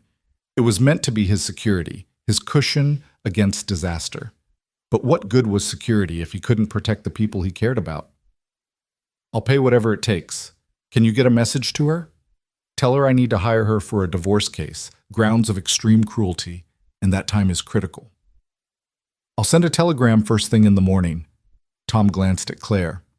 Ma'am, I hope you understand what you're getting into. A divorce trial, especially one involving accusations like you're making, it's going to be ugly. They're going to dig into every aspect of your life, question your morals, your sanity, your motives. They're going to make you out to be the villain. I know, Claire said quietly. I've been Thomas's villain for 2 years. I can survive being the territory's villain if it means getting free of him. Tom nodded approvingly. You've got spine, Mrs. Brennan. You're going to need it. He turned back to Daniel. You two should stay in town tonight. I've got a spare room above the saloon, nothing fancy, but it's warm and it's got a lock on the door. After today, I wouldn't put it past Ridley to double back and try something at your ranch when you're not expecting it. Daniel didn't like the idea of leaving the ranch unguarded, but Tom was right. Going back there tonight would be walking into a potential trap. We appreciate it, Tom. We'll take you up on that offer. They spent the evening in Tom's small upstairs room, a simple space with a bed, a chair, and a window overlooking the main street. Daniel kept watch while Claire dozed fitfully, exhaustion finally catching up with her. Every time a horse passed outside, every creak of settling wood, Daniel's hand went to his rifle. But the night passed quietly, and when dawn finally came, painting the mountains gold and pink, they were both still alive and together. Tom brought them breakfast and news. Telegram sent. I also talked to Judge Harrison. He's the territorial judge, circuit rider, comes through Gardner about once a month. Told him we might have a divorce case coming up, one that'll draw attention. He said if Eleanor Marsh will take the case, he'll hear it fair. Can't ask for more than that. When's he due back in Gardner? 3 weeks, maybe 4 if the weather's bad. That give you enough time to prepare? Daniel looked at Claire, saw her nod. It'll have to be. They rode back to the ranch under clear skies, both of them hyper-alert for any sign of Ridley or his men. But the landscape remained empty, peaceful, as if yesterday's confrontation had been a fever dream. The ranch looked exactly as they'd left it, undisturbed and waiting. Over the next week, they fell into a new routine, one shaped by preparation and purpose. Daniel worked on gathering evidence of Claire's injuries, writing down every detail she could remember about the abuse she'd suffered, dates, locations, witnesses who might have seen something even if they'd said nothing. It was painful work, watching Claire relive each beating, each cruel word, each moment of terror. But she did it without flinching, her voice steady as she recited the facts of her own suffering. Daniel also started asking questions around Gardner, carefully feeling out who might be willing to testify if needed. He found a surprising number of people who'd had dealings with Thomas Brennan and come away thinking less of him. A merchant who'd been cheated on a contract, a miner whose claim had been stolen through legal trickery, a widow whose husband had died in one of Brennan's warehouses, only to be told it was his own fault for being careless. None of it was proof of spousal abuse, but it painted a picture of a man willing to hurt people to get what he wanted. It was something. 10 days after the confrontation in the saloon, a woman rode up to the ranch on a handsome bay mare, her travel-stained clothes and determined expression marking her as someone who'd come a long way for a purpose. Daniel met her on the porch, rifle in hand, until she called out, "Mr. Wyatt? I'm Eleanor Marsh. Tom Morrison sent for me." Daniel lowered the rifle, studied the woman dismounting from her horse. She was perhaps 40, with graying hair pulled back in a severe bun and sharp eyes that seemed to see everything at once. She carried herself with the confidence of someone used to walking into hostile rooms and winning anyway. "Miss Marsh, we weren't expecting you for another week at least." "I don't believe in wasting time, Mr. Wyatt. Tom's telegram said this was urgent, so I came immediately." She tied her horse to the rail, pulled a leather satchel from her saddlebag. "Is Mrs. Brennan here? I'll need to speak with her extensively." "She's inside. Come on in. I'll introduce you." Claire was kneading bread dough when they entered, and she looked up with startled eyes at the stranger. Daniel made introductions, and Eleanor got straight to business, pulling out papers and a pencil, fixing Claire with an assessing stare. "Mrs. Brennan, I'm going to be very direct with you because we don't have time for niceties. I've handled 3 divorce cases in my career. I won 2 of them. The one I lost was because my client lied to me about critical facts, and I walked into court unprepared. I will not let that happen again. So I need you to tell me everything, and I mean everything, about your marriage to Thomas Brennan. Every bruise, every threat, every witness, every detail, no matter how small or embarrassing. Can you do that?" Claire straightened her spine, met Eleanor's eyes steadily. "Yes." "Good. Then let's begin." They talked for hours. Eleanor took notes in a rapid shorthand, asking sharp questions, pressing for details, never letting Claire's answers be vague or emotional. She wanted facts, dates, specifics. She wanted the name of every doctor who'd treated Claire, every servant who might have seen something, every business associate who'd been in the house when Thomas lost his temper. Daniel listened from across the room, and with every word Claire spoke, his hatred for Thomas Brennan grew deeper. He heard about the time Thomas had locked Claire in a closet for 2 days for burning his dinner, about the time he'd thrown her down the stairs and then made her attend a dinner party that same evening, smiling on his arm while her ribs screamed with every breath, about the systematic isolation, the way Thomas had driven away every friend Claire had until she had no one to turn to, no one to believe her if she tried to speak. By the time Claire finished, tears were streaming silently down her face, but her voice never wavered. Eleanor set down her pencil, her expression grim. "Mrs. Brennan, I'm going to be honest with you. This is a strong case emotionally, but legally it's weak. We have no medical records. Thomas made sure of that. We have no witnesses who will testify. They're all in his pocket or too afraid. We have your word against his, and in a territory where women have very few legal rights, that's a difficult position to argue from. So we can't win, Claire said flatly. I didn't say that. I said it's difficult. But here's what we do have. We have you, alive and willing to fight. We have Mr. Wyatt, a respected rancher willing to testify on your behalf. We have Tom Morrison and others in Gardner who've agreed to speak to your character. And we have Thomas Brennan's own reputation. He's powerful, but power makes enemies. I've already started asking questions about him, and what I'm hearing suggests he's not as untouchable as he thinks. What kind of questions? Daniel asked. Eleanor smiled, and there was something predatory in it. The kind that make powerful men nervous. Business dealings that don't quite add up. Contracts won through suspicious means. A pattern of behavior that suggests Thomas Brennan is very good at using the law as a weapon, but perhaps not so good at following it himself. Brennan away from you during the proceedings, and we're going to prepare the strongest case possible in the 3 weeks we have before the judge arrives. What do you need from us? Daniel asked. Everything. I need witnesses who'll speak to Mrs. Brennan's character.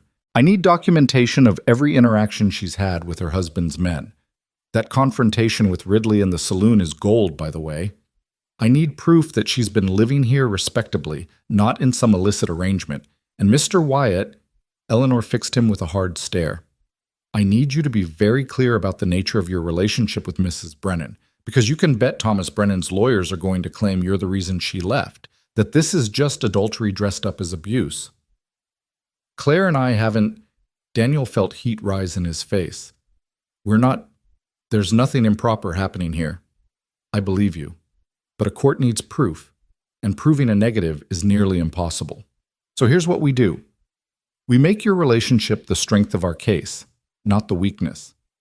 We argue that Mrs. Brennan fled abuse and found refuge with a good Samaritan. We argue that Mr. Wyatt's actions were heroic, not improper. We paint a picture of two people brought together by circumstances, acting with honor and decency in a situation that demanded both. Will that work? Claire asked. It'll have to, because the alternative is letting Thomas Brennan's lawyers control the narrative, and I promise you, their narrative will be ugly. Eleanor stood, gathered her papers. I'm staying in Gardner at Tom's place. I'll be back tomorrow to continue preparations. In the meantime, I want both of you to write down everything you can remember about the day you met, the circumstances, every conversation. I want a complete record that shows this relationship has been appropriate and proper from the beginning. After Eleanor left, Daniel and Claire sat at the table, each with paper and pencil, trying to reconstruct that first night in the cabin. It was strange putting those desperate hours into dry legal language, stripping away the emotion and humanity to create a record that would satisfy a court's requirements. Does any of this sound like what really happened? Claire asked after an hour of writing. All these careful words about providing shelter and rendering aid, it doesn't capture what it felt like. How scared I was. How kind you were. How it felt like... She trailed off. Like what? Like being saved. Not just from the cold, but from everything. From a life that had become unbearable. She set down her pencil, looked at him across the table. Daniel, what Eleanor said about proving our relationship has been proper. It has been. I know, but what if... She paused, choosing her words carefully. What if that's not what I want anymore? What if proper and respectable and appropriate aren't enough? Daniel's heart kicked hard against his ribs. Claire, we can't... The trial. If anyone thought we were... I know we have to wait. I know we have to be careful, but after.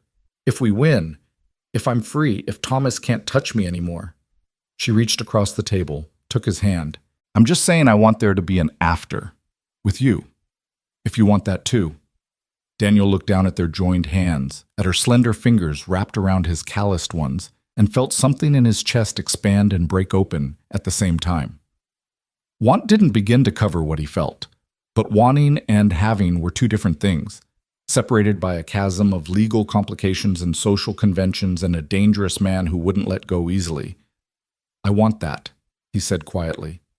More than I've wanted anything in a long time. But Claire, we have to be smart about this. We have to get you free first, clear and legal, so that when, she said firmly, not if, when. When, he agreed, and the word felt like a promise, like hope, like a future he hadn't dared imagine 3 months ago when he'd been alone in this cabin thinking he'd stay that way forever. They worked through the evening, writing and revising their statements until they had something that satisfied Eleanor's requirements without completely erasing the truth of what had happened between them. It was a delicate balance, acknowledging care and connection without admitting to anything that could be used against them in court. As night fell, and Claire finally went to bed behind her curtain, Daniel sat by the fire and thought about everything that was coming. The trial would be brutal. Eleanor had made that clear. Thomas Brennan would throw every resource he had at destroying them, at painting Claire as an unfaithful wife and Daniel as a homewrecker. The newspapers would have a field day. His reputation, such as it was, would be dragged through the mud, and he didn't care. He'd meant what he told Claire. Some things were worth fighting for, worth risking everything for. She was worth it. The chance at a real future, a real life together, was worth it. Even the possibility of showing other women in similar situations that they didn't have to stay silent, didn't have to accept abuse as their lot in life. That was worth it too. Daniel added another log to the fire, checked that his rifle was loaded and near at hand, and settled into his chair for another night of fitful sleep.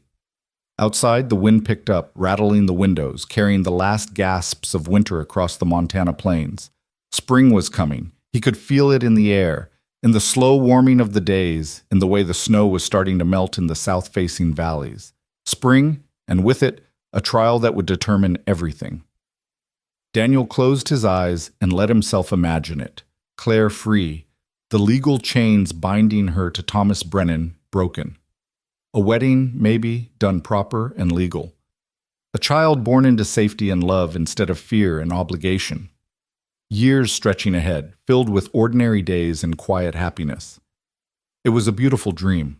Whether it could become reality depended on the next few weeks, on a judge's ruling, on whether justice could triumph over money and power and legal manipulation. But for now, in this moment, with Claire sleeping safely a few feet away and the fire warm beside him, Daniel let himself believe it was possible. Let himself believe that sometimes, against all odds, spring really did come, even to those who'd lived through the longest, coldest winters. The 3 weeks before Judge Harrison's arrival passed in a blur of preparation and mounting tension. Eleanor Marsh became a fixture at the ranch, arriving each morning with new questions, new strategies, new concerns about how Thomas Brennan's lawyers might attack their case. She was relentless in her preparation, drilling Claire on her testimony until she could recite the facts of her abuse without breaking down, teaching her how to answer hostile questions without appearing defensive or hysterical. "They'll try to provoke you," Eleanor said during one particularly grueling session. "They'll call you a liar, suggest you're mentally unstable, imply you're an adulteress looking for an excuse to abandon your vows. You have to stay calm no matter what they say. The moment you lose your composure, you play into their narrative of the irrational, emotional woman who can't be trusted." Claire practiced answering the cruelest questions Eleanor could devise, and Daniel sat nearby, his hands clenched into fists, hating every moment of it, but understanding its necessity. This was war, and Eleanor was training them for battle. Meanwhile, Thomas Brennan wasn't idle. Reports filtered back through Tom Morrison's network of contacts.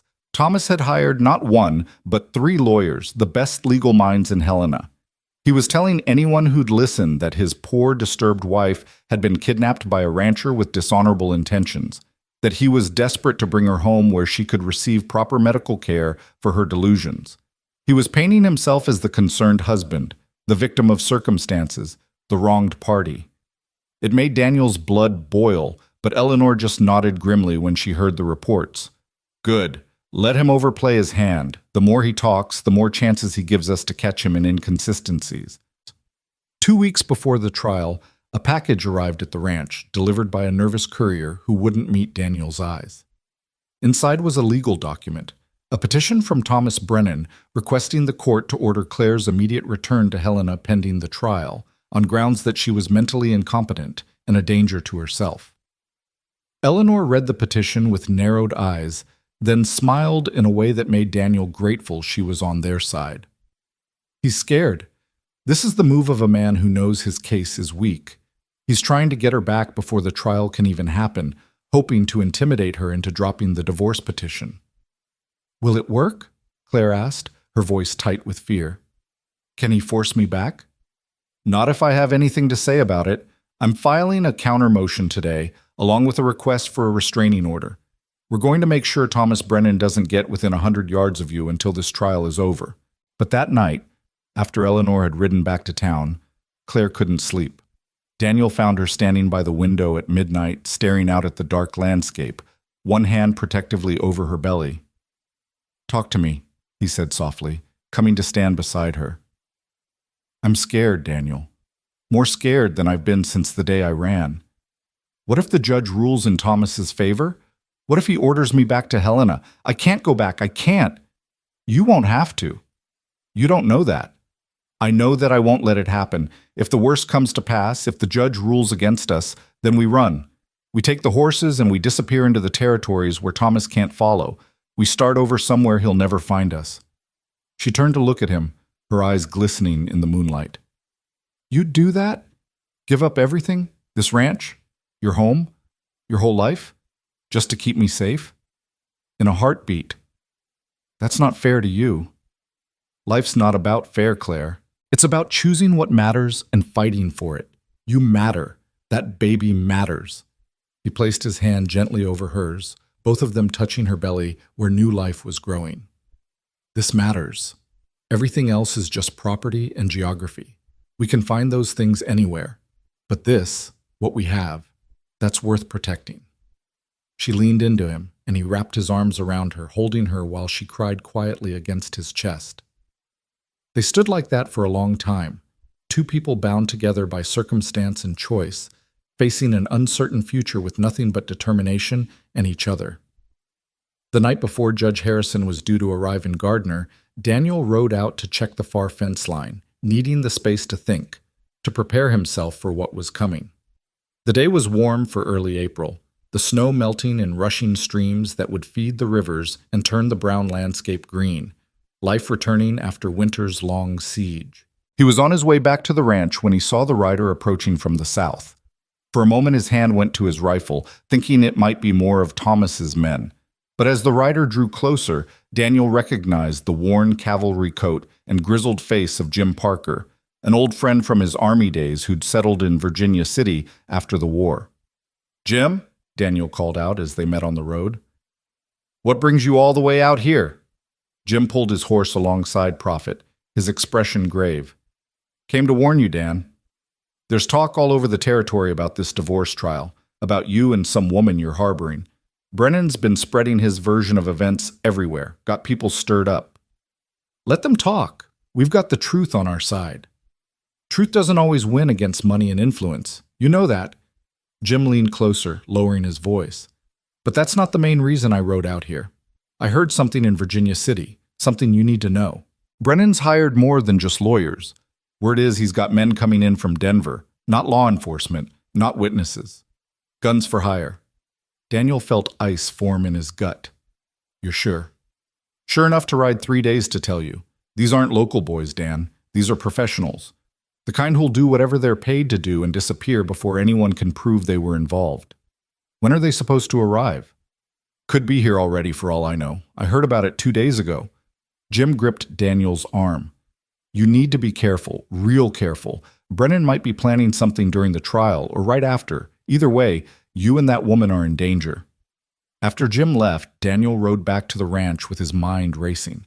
He should tell Claire about this new threat, should warn her that the danger had escalated beyond legal battles into potential violence. But when he walked into the cabin and saw her humming softly as she prepared supper, saw the first real peace she'd had in her face in weeks, he couldn't bring himself to shatter it.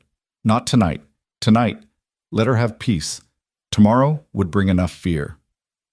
They ate supper in companionable silence, and afterward Claire brought out a shirt she'd been mending for him, working by lamplight while Daniel cleaned his rifle for the dozenth time. It was domestic and comfortable and everything Daniel had forgotten he wanted during his 7 years alone. "I've been thinking," Claire said after a while, not looking up from her sewing. "About names." "Names?" "For the baby. If it's a girl, I was thinking maybe Margaret. After your wife. If that's not too strange or painful for you." Daniel set down his rifle, something warm and bright expanding in his chest. That's not strange. That's generous. Margaret would have liked you, I think. She had a soft spot for people who refused to give up, who kept fighting even when everything was against them. Was she like that? In her own way. She fought pneumonia for 4 days, fought to stay alive right up until the end. The doctor said most people would have died in 2. He smiled, remembering. She was small, like you, but tough as iron underneath. I hope I can be that strong. When the baby comes, when everything gets harder. You're already that strong. You left an abusive husband in the middle of winter with nothing but a wagon and hope. That takes more courage than most people have in their whole lives. She finally looked up from her sewing, tears bright in her eyes. Why do you always know the right thing to say? I don't. I just say what's true. She set aside her sewing, crossed to where he sat, and did something she'd never done before. She climbed into his lap, curling against him like a child seeking comfort. Daniel wrapped his arms around her, careful of her growing belly, and held her close. I'm scared about tomorrow, she whispered. Scared of facing Thomas. Scared of what the judge will decide. Scared that this small happiness we've found will be taken away before we've barely had a chance to live it. I know. I'm scared too. You are? You never seem scared. I'm terrified. Terrified of losing you. Terrified of failing to protect you when you need me most. Terrified that I'll let you down. He rested his chin on top of her head, breathing in the scent of her hair. But being scared doesn't mean we don't fight. It just means what we're fighting for matters. Promise me something, Claire said. Anything. Promise me that no matter what happens tomorrow, no matter what the judge decides or what Thomas tries to do, you won't do anything foolish. You won't throw your life away trying to save me. Claire, promise me, Daniel, please. Because I couldn't bear it if you died because of me. I couldn't live with that. Daniel wanted to promise, wanted to ease her fears, but he couldn't lie to her. I promise to do everything in my power to keep us both alive and together. That's all I can promise. She was quiet for a long moment, then nodded against his chest. I suppose that'll have to be enough. They sat like that until the fire burned low and the night grew cold, neither wanting to move, neither wanting to let go of this moment of peace before the storm. Finally, Daniel carried Claire to bed, something he'd never done before, a crossing of the invisible line they'd maintained between them, and tucked her in with all the blankets. Stay, she said, catching his hand as he turned to go. Please, just for tonight, I don't want to be alone. Daniel hesitated only a moment before climbing into the bed beside her, both of them still fully clothed, maintaining that last thread of propriety even as they gave in to the need for closeness, for comfort, for the simple human connection of not being alone in the dark. He held her while she slept, listening to her breathing, feeling the slight movements of the baby between them, and let himself imagine a future where this was normal, where they could share a bed and a life without fear or shame or legal complications. Dawn came too soon, as it always did.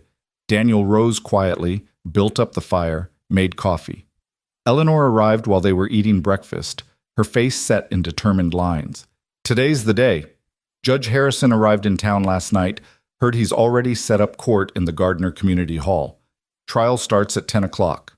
She looked between Daniel and Claire. Are you ready? No, Claire said honestly, but we're doing it anyway. Good. That's the spirit. Eleanor pulled out her papers, did one last review of their strategy.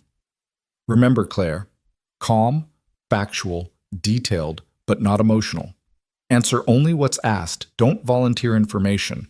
If Thomas's lawyers try to rattle you, take a breath before answering. Show the judge you're rational, controlled, capable of making your own decisions.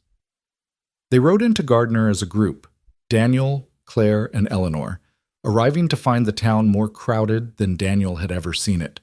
Word of the trial had spread, drawing spectators from miles around. Some were genuinely interested in justice, but others, Daniel knew, had come for the spectacle, for the entertainment of watching a powerful man's private life exposed in public. The community hall was packed, every bench filled, people standing along the walls.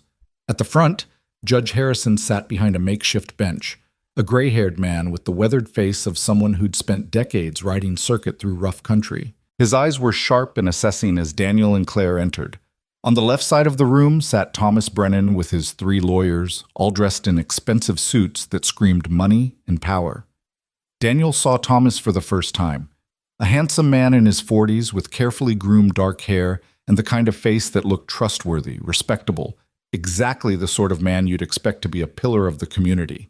He looked nothing like a monster, which was, Daniel realized, exactly how monsters operated. Thomas's eyes fixed on Claire the moment she entered, and even from across the room, Daniel could see her flinch. He took her arm, a gesture of support and protection, and guided her to their seats on the right side. Eleanor arranged her papers while Daniel tried to ignore the whispers and stares from the crowd. Judge Harrison banged his gavel, calling the room to order. We're here today for the matter of Brennan versus Brennan, a petition for divorce filed by Mrs. Claire Brennan on grounds of extreme cruelty. This is a serious matter, and I expect everyone in this courtroom to conduct themselves with appropriate decorum. His gaze swept the crowd, settling briefly on a group of rough-looking men Daniel didn't recognize. Jim's words echoed in his mind, guns for hire. Thomas's lead lawyer, a slick-looking man named Whitmore, stood first. Your Honor, before we proceed with this farcical petition, we have a counter-petition requesting the immediate return of Mrs. Brennan to her husband's custody on grounds of mental incompetence. We have medical testimony that Mrs. Brennan suffers from hysteria and delusions, that she's not capable of making rational decisions about her own welfare. Eleanor rose smoothly. Your Honor, this is nothing but an attempt to intimidate my client and prevent her from exercising her legal right to petition for divorce. We vigorously oppose any motion that would force Mrs. Brennan back into the custody of the man she's accusing of sustained and brutal abuse. I'll hear arguments on the counter-petition first, Judge Harrison said. Mr. Whitmore, present your evidence. What followed was an hour of character assassination disguised as legal argument. Whitmore brought forward a doctor from Helena who'd examined Claire once, 2 years ago, and who now testified that she'd shown signs of nervous disorder and emotional instability. He brought forward a priest who said Thomas was a devoted husband and churchgoer. He painted a picture of a troubled woman married to a saint, a woman whose own mental illness had caused her to fabricate stories of abuse to justify abandoning her marital duties. Through it all, Claire sat rigid beside Daniel, her hands clenched so tight her knuckles were white. Daniel wanted to reach over to take her hand, but Eleanor had warned them about any displays of intimacy in court. Thomas's lawyers would use it as evidence of an improper relationship. When it was Eleanor's turn, she stood with the confidence of someone who'd been waiting for this moment. Your Honor, the defense's argument rests entirely on the testimony of paid professionals. A doctor who examined Mrs. Brennan once for a minor illness. A priest who knows Mr. Brennan only through his public persona. What they haven't provided is any evidence that Mrs. Brennan is currently incompetent. She fled her home 3 months ago, survived a deadly blizzard, has been living independently and managing her own affairs since then. Does that sound like an incompetent person to you? Objection, Whitmore called. Mrs. Brennan has been living with Mr. Wyatt, hardly independently. She's been residing at Mr. Wyatt's ranch, yes, but maintaining her own space, making her own decisions, assisting with ranch work. Mr. Wyatt can testify that she's been entirely rational and capable throughout her stay. Judge Harrison held up a hand for silence. I'll make my ruling on the counter-petition now. Based on the evidence presented, I see no grounds for declaring Mrs. Brennan incompetent. The counter-petition is denied. We'll proceed with the divorce hearing. He looked at Thomas, whose face had gone dark with suppressed rage. However, I am granting a temporary restraining order. Mr. Brennan, you are to stay at least 50 feet away from Mrs. Brennan at all times during these proceedings. Is that clear? Perfectly, Your Honor, Thomas said, his voice smooth as silk. But his eyes, when they fixed on Claire, promised violence. The divorce hearing itself began after a short recess. Eleanor called Claire to testify first, walking her through the history of her marriage in careful detail. Claire's voice remained steady as she described the progression of abuse, the small cruelties at first, the verbal attacks that gradually escalated to physical violence.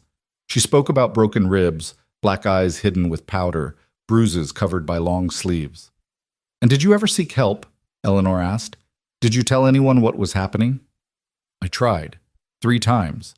The first time I went to our family doctor.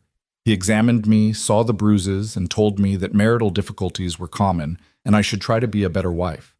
The second time I went to our priest. He said marriage was sacred, that I needed to pray harder and submit to my husband's authority. The third time, I went to the sheriff. He laughed and said, "A man's got a right to discipline his wife as he sees fit." A murmur ran through the courtroom. Judge Harrison's expression was unreadable, but he was taking notes. Whitmore's cross-examination was brutal. He questioned every detail of Claire's testimony, suggested she was exaggerating minor incidents, implied she was covering up her own failings as a wife. "Isn't it true, Mrs. Brennan, that you were often disobedient, that you failed to maintain your household properly, that you gave your husband cause for frustration?" "I tried to be a good wife," Claire said, her voice tight but controlled. "I cooked and cleaned and did everything he asked. It was never enough. Or perhaps you're simply a difficult woman making excuses for your own shortcomings." "Objection," Eleanor said sharply. "Counsel is badgering the witness." "Sustained. Mr. Whitmore, stick to questions, not commentary." But the damage was done. Daniel could see doubt on some faces in the crowd, could see people whispering behind their hands. This was exactly what Eleanor had warned them about. The court of public opinion was as important as the legal one, and right now, Thomas's lawyers were winning. When Claire finally stepped down, she was shaking with exhaustion and suppressed emotion. Daniel wanted to go to her, but Eleanor caught his eye and shook her head slightly. Not yet.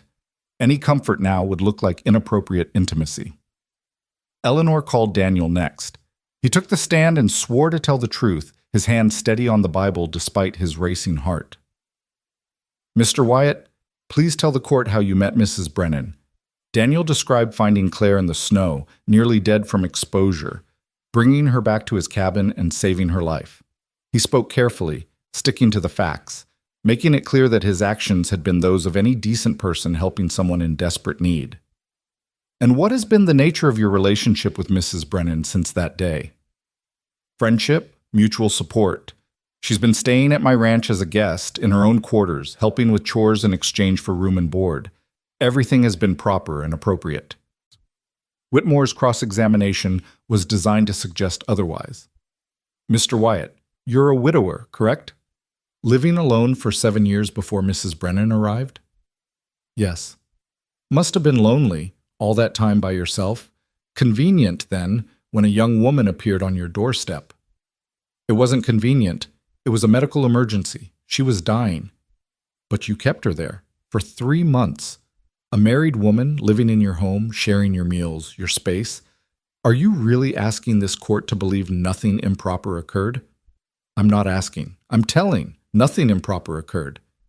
"You expect us to believe that a healthy man and a young woman living in close quarters for months maintained perfect propriety? That you never touched her, never kissed her, never—" "That's exactly what I expect you to believe because it's the truth," Daniel said, his voice hard.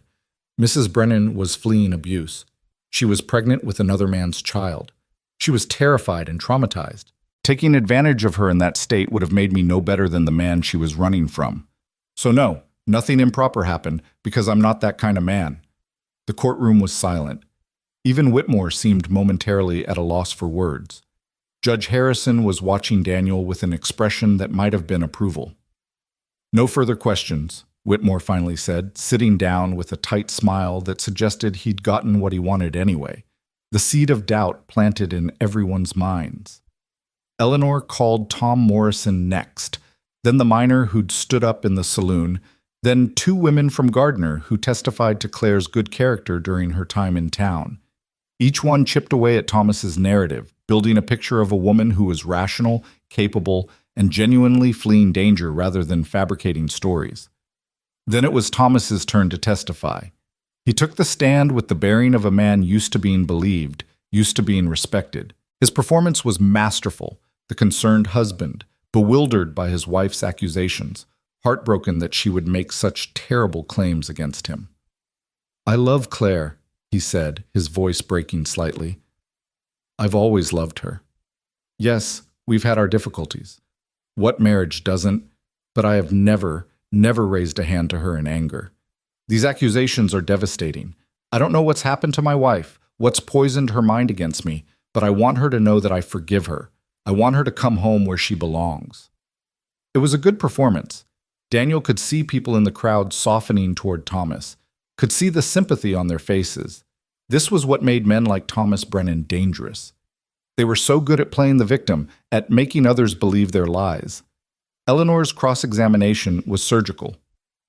"Mr. Brennan, you say you've never hit your wife, but you have struck employees, haven't you? There are records of complaints filed against you for assault. Business disputes that were resolved. Resolved by you paying the complainants to drop charges. That's not the same as being innocent." Eleanor pulled out papers. "I have depositions from 3 former employees describing incidents where you physically attacked them over minor disagreements. If you're capable of violence against employees, why should we believe you're incapable of violence against your wife? That's completely different. Is it? Or is it a pattern of behavior? A pattern of using physical force to control people who displease you?" Thomas's composure cracked slightly, anger flashing in his eyes. "You're twisting things. Those men were thieves, incompetents. So they deserved to be hit? I never said—" "But you did hit them, didn't you, Mr. Brennan? You have a temper. You use violence to solve problems. And when your wife displeased you, you treated her the same way you treated those employees." "No!" Thomas was on his feet, his face flushed with rage. "That's a lie. Claire is making this up, probably at the suggestion of her lover." He pointed at Daniel. "Who wants to steal my wife for himself?" Judge Harrison banged his gavel. "Mr. Brennan, control yourself or I'll hold you in contempt." Thomas sat down, but the damage was done. The mask had slipped, and for just a moment everyone in that courtroom had seen the anger underneath, the violence barely contained. Eleanor had gotten exactly what she wanted. The trial continued for 2 more days. Witnesses for both sides testified. Medical experts argued about whether Claire's described injuries were consistent with abuse or could have other causes. Character witnesses praised Thomas's reputation, while others whispered about his temper, his gambling, his tendency to make enemies. Through it all, Claire sat with rigid composure, answering every question, enduring every insinuation, never breaking down despite the obvious toll it was taking. Daniel watched her with a mixture of pride and pain, wishing he could spare her this ordeal, knowing he couldn't. On the 3rd day, Judge Harrison called for closing arguments. Whitmore went first, painting Claire as a troubled woman who'd fabricated abuse to justify abandoning her marriage. He suggested Daniel had manipulated her, taken advantage of her vulnerability, convinced her to make false accusations to free herself for an adulterous relationship. Then Eleanor stood. Her voice was quiet, but carried to every corner of the packed hall. "Your Honor, members of this community who've come to witness these proceedings, I want you to think about something.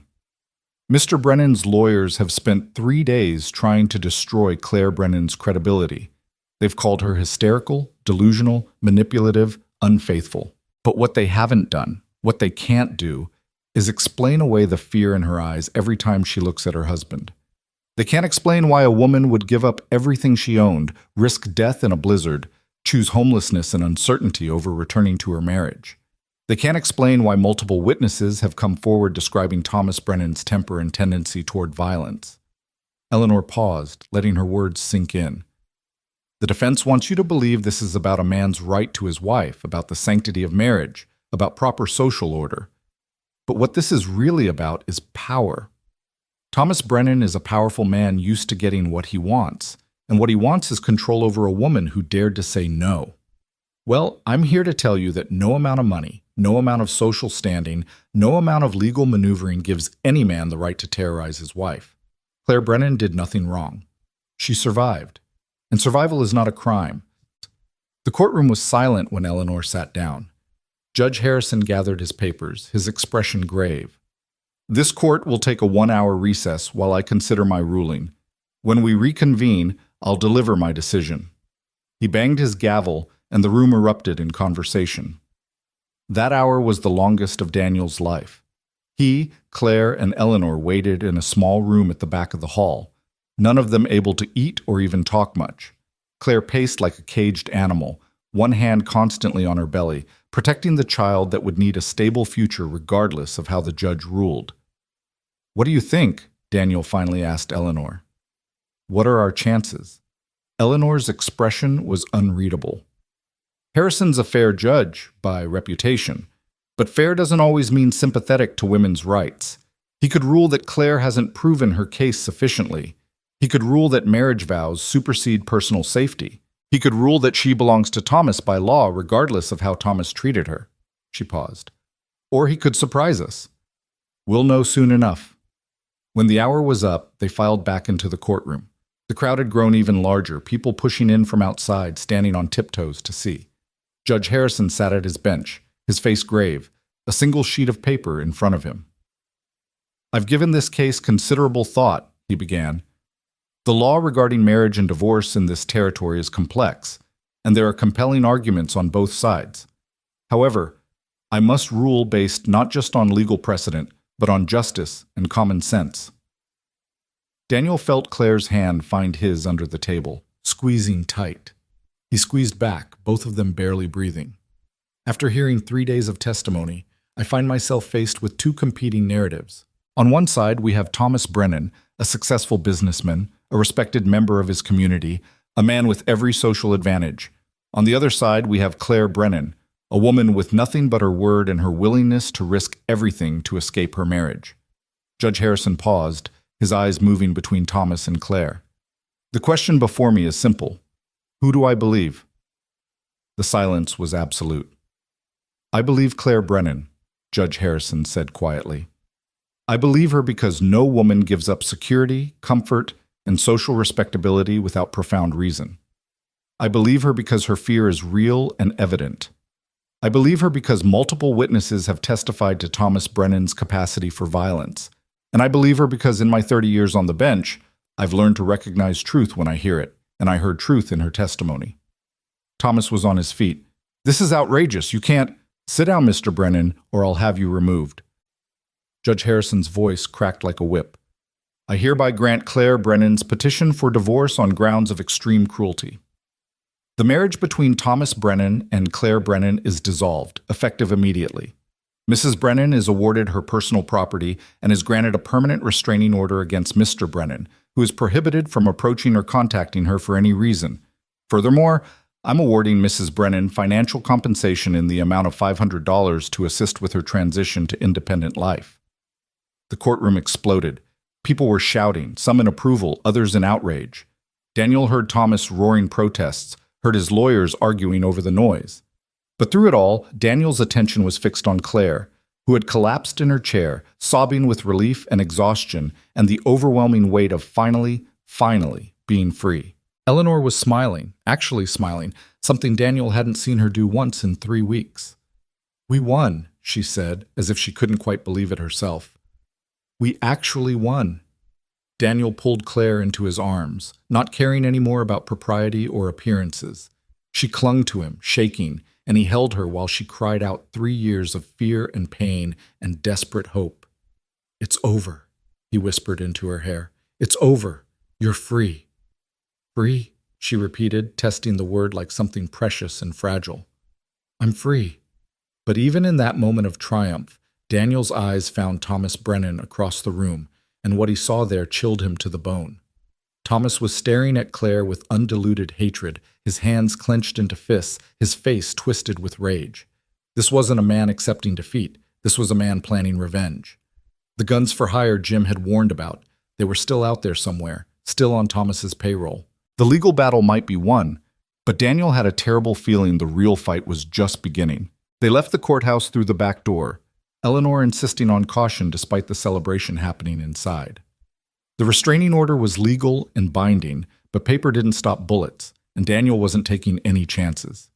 He kept Claire close, his hand never far from his gun, his eyes scanning the crowded street for threats. Tom Morrison met them outside with 3 horses already saddled. Figured you'd want to get out of town quick. There's a crowd forming, and not all of them are friendly. Some of Brennan's men have been making noise about the judge being corrupt, about this being an outrage against decent society. Let them talk, Eleanor said, but her eyes were sharp and alert. Talk is all they can legally do now. Legal and what actually happens are 2 different things out here, Tom said. He looked at Daniel. You armed? Always. Good. I'd suggest not going straight back to the ranch. Take the long way. Make sure no one's following. And Daniel? Tom's expression was grim. Sleep with one eye open for the next few weeks. Men like Brennan don't take losing well. They rode out of Gardner as the sun began its descent toward the mountains, casting long shadows across the melting snow. Daniel kept Claire between him and Eleanor, both of them watching their back trail. The landscape was awakening from winter. Green shoots pushing through brown earth, streams running high with snowmelt, the air carrying the scent of sage and pine and promise. It should have felt like victory. It should have felt like the beginning of something good. Instead, Daniel felt the weight of vigilance settling on his shoulders, the awareness that winning in court didn't mean winning in life. They were 2 miles from town when Daniel heard it, the distant sound of hoofbeats behind them, coming fast. He pulled Prophet to a stop, turned in his saddle. 3 riders, maybe 4, pushing their horses hard in pursuit. Go, Daniel said to Eleanor. Get Claire back to the ranch. Don't stop. Don't look back. Daniel, no, Claire started, but Eleanor was already grabbing her horse's reins, kicking her own mount into a gallop. Trust him, Eleanor shouted over the thunder of hooves. He knows what he's doing. Daniel watched them disappear over a rise, then turned to face the approaching riders. His rifle was in his hands, loaded and ready. If this was how Thomas wanted to play it, ignoring the judge's order, sending men after Claire before the ink was even dry on the divorce papers, then Daniel would show him exactly what that kind of lawlessness earned. The riders pulled up 50 feet away, and Daniel recognized 2 of them from the courtroom, part of the rough group that had been sitting with Thomas's lawyers. The third was Ridley, his face expressionless as always. This is a mistake, Daniel called out. The judge ruled. It's over. Turn around and ride back to Helena while you still can. Ridley urged his horse a few steps closer. Mr. Brennan doesn't accept the ruling. He's filing appeals, bringing in territorial judges, whatever it takes to overturn it. In the meantime, he wants his wife back. She's not his wife anymore. And she's not going anywhere with you. You're 1 man, Wyatt. We're 3. You planning on shooting all of us before we get you? If I have to. Daniel's voice was flat, cold. But here's what I'm thinking. I'm thinking you boys are hired guns, not fools. You're getting paid to do a job, but are you getting paid enough to die for it? Because that's what'll happen if you try to take her. I'll kill at least 1 of you, probably 2 before you get me. Maybe all 3 if I'm lucky. So ask yourselves, is Thomas Brennan's money worth being the one I kill first? The 2 hired guns exchanged glances, uncertainty flickering across their faces. But Ridley's expression never changed. You're bluffing. You won't risk leaving her unprotected. Try me. They stared at each other across 50 feet of muddy ground, and Daniel saw the moment Ridley made his decision, the moment his hand started toward his gun. Daniel fired. The shot cracked across the landscape, echoing off the mountains. Daniel had aimed for Ridley's shoulder, meant to wound, not kill, but the man jerked at the last second and the bullet caught him high in the chest instead. Ridley fell from his horse with a cry of pain and surprise. The other 2 men had their guns out now, but neither was firing. They were staring at their fallen companion, at Daniel with his rifle already reloaded and aimed, at the blood spreading across Ridley's shirt. Next one's between your eyes, Daniel said quietly. Your choice. Die here for money or ride away and live to spend it. The men holstered their guns slowly, carefully. One of them dismounted, helped Ridley, who was cursing through gritted teeth, back onto his horse. The wound wasn't fatal, Daniel saw with relief. Painful, definitely, but Ridley would survive if they got him to a doctor.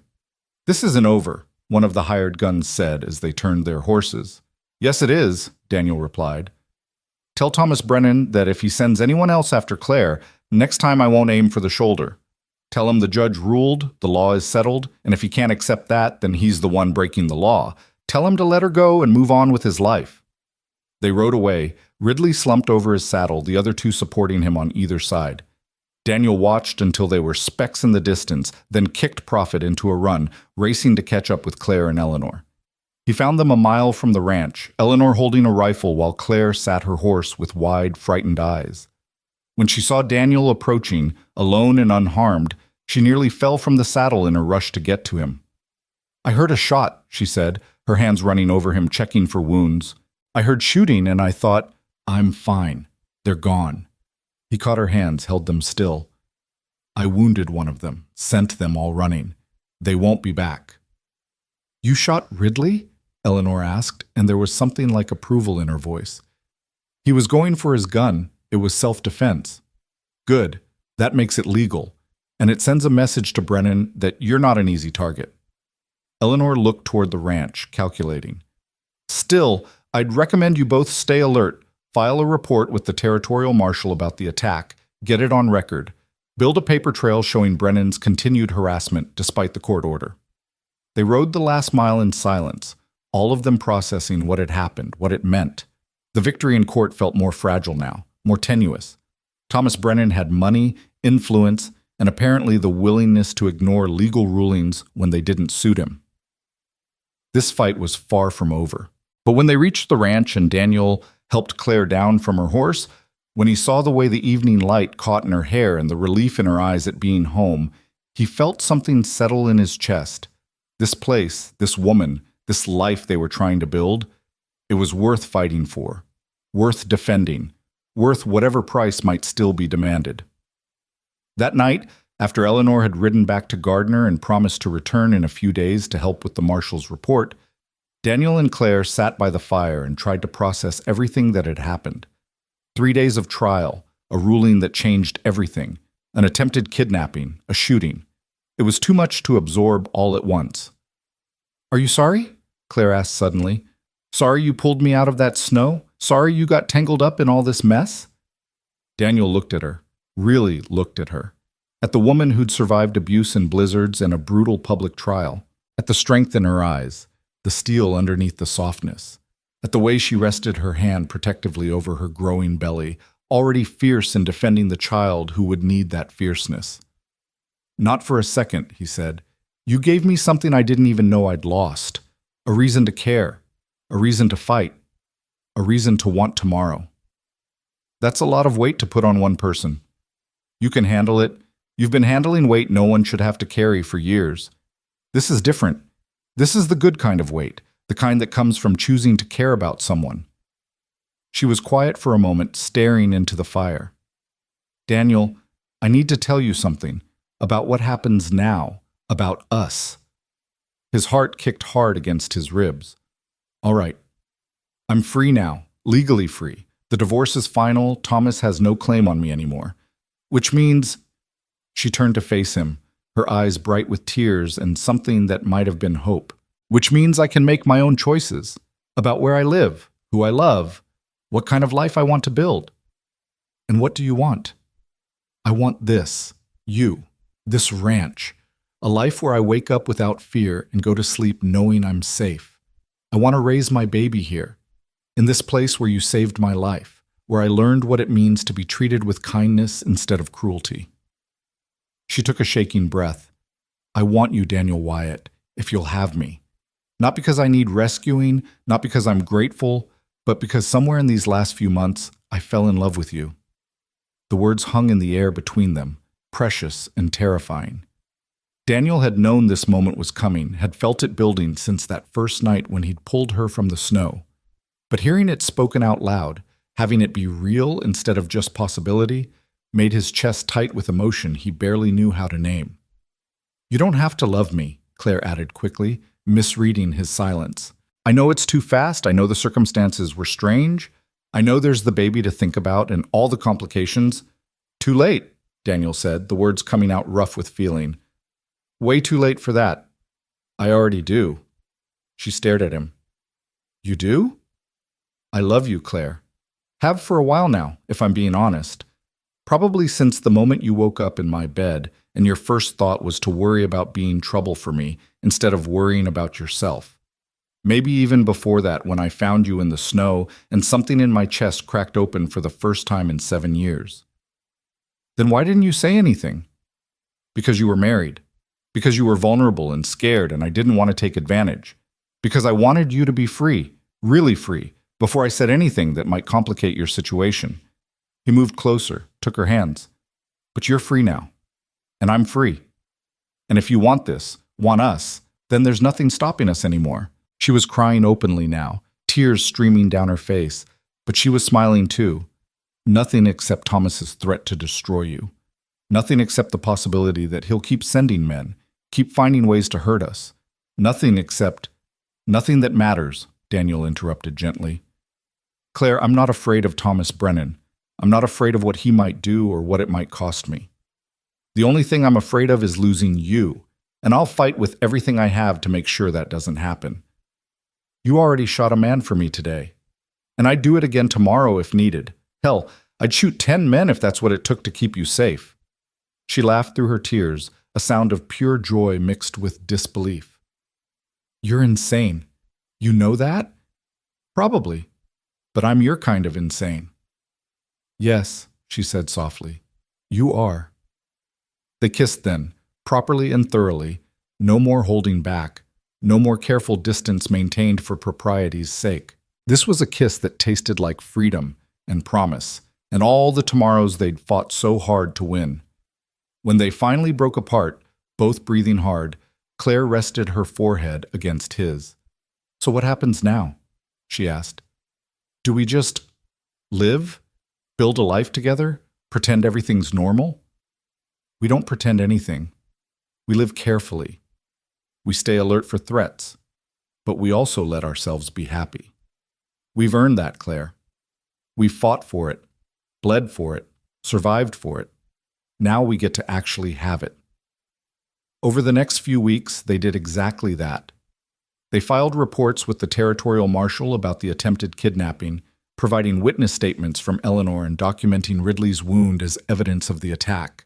The marshal promised to investigate, though Daniel suspected Thomas's money would make that investigation difficult. Meanwhile, spring continued its inexorable arrival. The snow melted completely, revealing brown earth that quickly turned green. Daniel planted a garden while Claire watched, offering advice based on her mother's teaching about herbs and vegetables. They repaired winter damage to the fences and buildings, the work made lighter by having 2 sets of hands instead of 1. Claire's pregnancy became more visible, her belly rounding as the baby grew.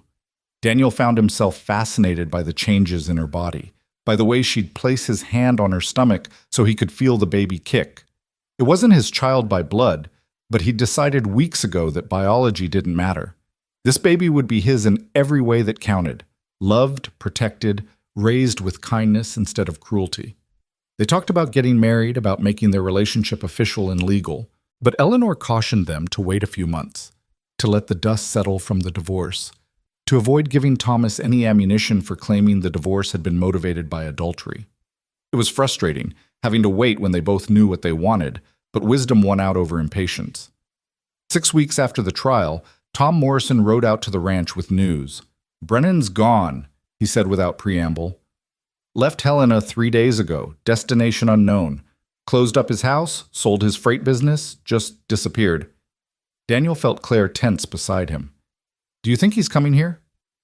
Can't say for certain, but I thought you should know. Be extra careful for a while. Keep your guns close. A man who'd give up everything and disappear, that's either a man running away from his problems or a man getting ready to do something desperate. They spent the next week in a state of heightened alert, taking turns on watch at night, never venturing far from the ranch house without being armed. But no attack came. No riders appeared on the horizon. Life continued its steady rhythm of work and meals and the small intimacies of 2 people building a life together. Then, on a warm evening in late May when the sun was setting gold and pink behind the mountains, Claire went into labor. It started with a sharp pain that made her gasp and double over while she was preparing supper. Daniel was at her side in an instant, his face going white with fear. The baby? He asked. It's time. Claire's voice was tight with pain and anticipation. Daniel, it's time. He'd prepared for this moment, had supplies ready, had even convinced the midwife from Gardner to stay at the ranch for the last 2 weeks of Claire's pregnancy. But Mrs. Henderson had gone back to town 3 days ago, certain the baby wouldn't come for at least another week. I'll ride for Mrs. Henderson, Daniel said, already moving toward the door. No time. Claire gripped his arm. It's coming fast, Daniel. I can feel it. You're going to have to help me. I don't know how. I've delivered calves and foals, but never a human baby. I don't... Neither do I, but we'll figure it out together. She managed a strained smile. We've faced worse than this, haven't we? So Daniel helped Claire to the bed, brought water and clean linens, tried to remember everything Margaret had told him years ago about her sister's childbirth. It was terrifying and messy and beautiful all at once. Watching Claire labor through the pain, watching her body work to bring new life into the world. Hours passed. Night fell outside the cabin windows, but inside there was only lamplight, and Claire's strained breathing and Daniel's murmured words of encouragement. He held her hand when the contractions came, wiped sweat from her forehead, whispered that she was strong, she was brave, she could do this. I can't, Claire sobbed at one point, exhausted and overwhelmed. Daniel, I can't, it's too much. Yes, you can. You're the strongest person I know. You survived Thomas Brennan. You survived a blizzard. You survived a trial. You can survive this too. Just a little longer, love. Just hold on. And she did. Just after midnight, with a final push and a cry that was half pain and half triumph, Claire brought her daughter into the world. Daniel caught the baby in shaking hands, this tiny, perfect human with her mother's dark hair, and a cry that filled the cabin with sound and life and promise. He cleaned her carefully, wrapped her in the soft blanket Claire had spent weeks sewing, and placed her in her mother's arms. Claire was crying, laughing, staring down at her daughter with an expression of such pure love it made Daniel's chest ache. She's beautiful, Claire whispered. She's perfect. She's a fighter, just like her mother. Margaret, Claire said suddenly, looking up at Daniel. I want to name her Margaret, after your first wife, after the woman who would have understood what it means to fight for the right to live freely. Daniel felt tears burning his eyes, the first time he'd cried since Margaret's death 7 years ago. She would have loved that. She would have loved you. They sat together on the bed, the three of them, Daniel, Claire, and baby Margaret, and watched the sunrise through the cabin window. Gold and pink light spilled across the Montana landscape, illuminating a world reborn from winter's grip. Outside, birds were singing, the first real warmth of summer was in the air, and everything felt possible. For 3 days, they existed in a bubble of exhaustion and joy, learning how to care for this tiny new life. Daniel discovered muscles he didn't know he had, that ached from walking a crying baby at 3 a.m. Claire learned to nurse while dozing, too tired to fully wake, but too devoted to let her daughter go hungry. They took turns sleeping, took turns watching over Margaret, took turns marveling at the miracle of her existence. On the 4th day, everything changed. Daniel was outside chopping wood while Claire and the baby napped inside.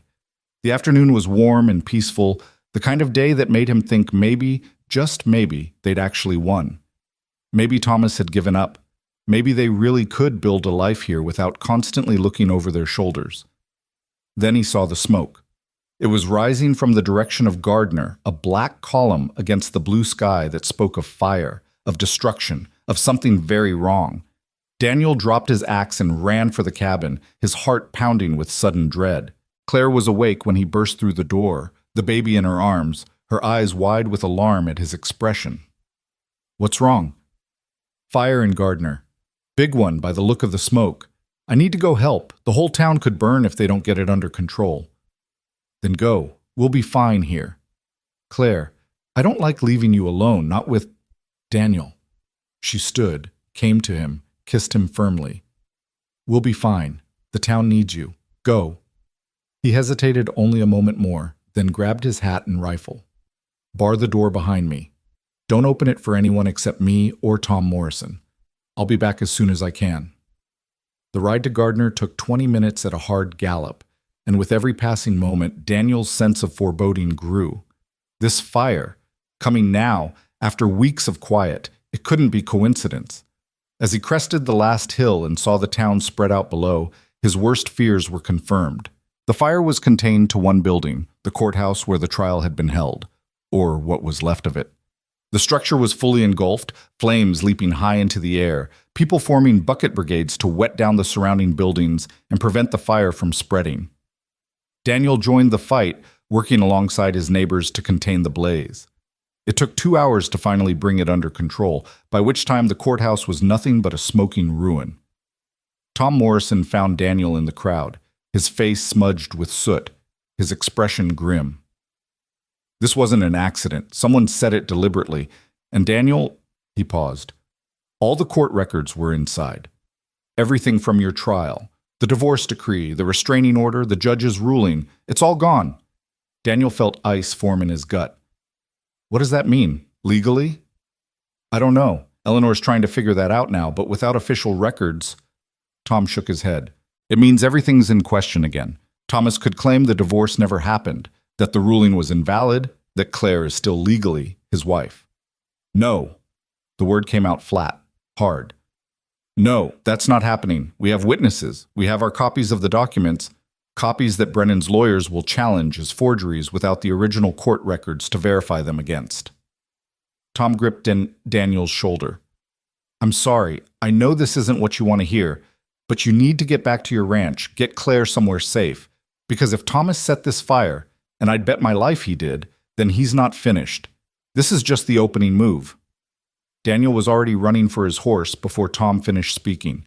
He rode back to the ranch faster than he'd ridden in his life, Prophet's hooves tearing up the dirt road, his heart hammering with fear and fury. Let her be safe, he prayed. Let them be safe. Let me get there in time. But even as he prayed, he knew with the sick certainty of someone who'd seen too much violence, survived too many battles. The fire had been a distraction, a way to draw him away from the ranch, away from Claire and the baby. Thomas Brennan was making his final move. Daniel saw the second column of smoke before he saw the ranch. Thinner than the courthouse fire, but unmistakable.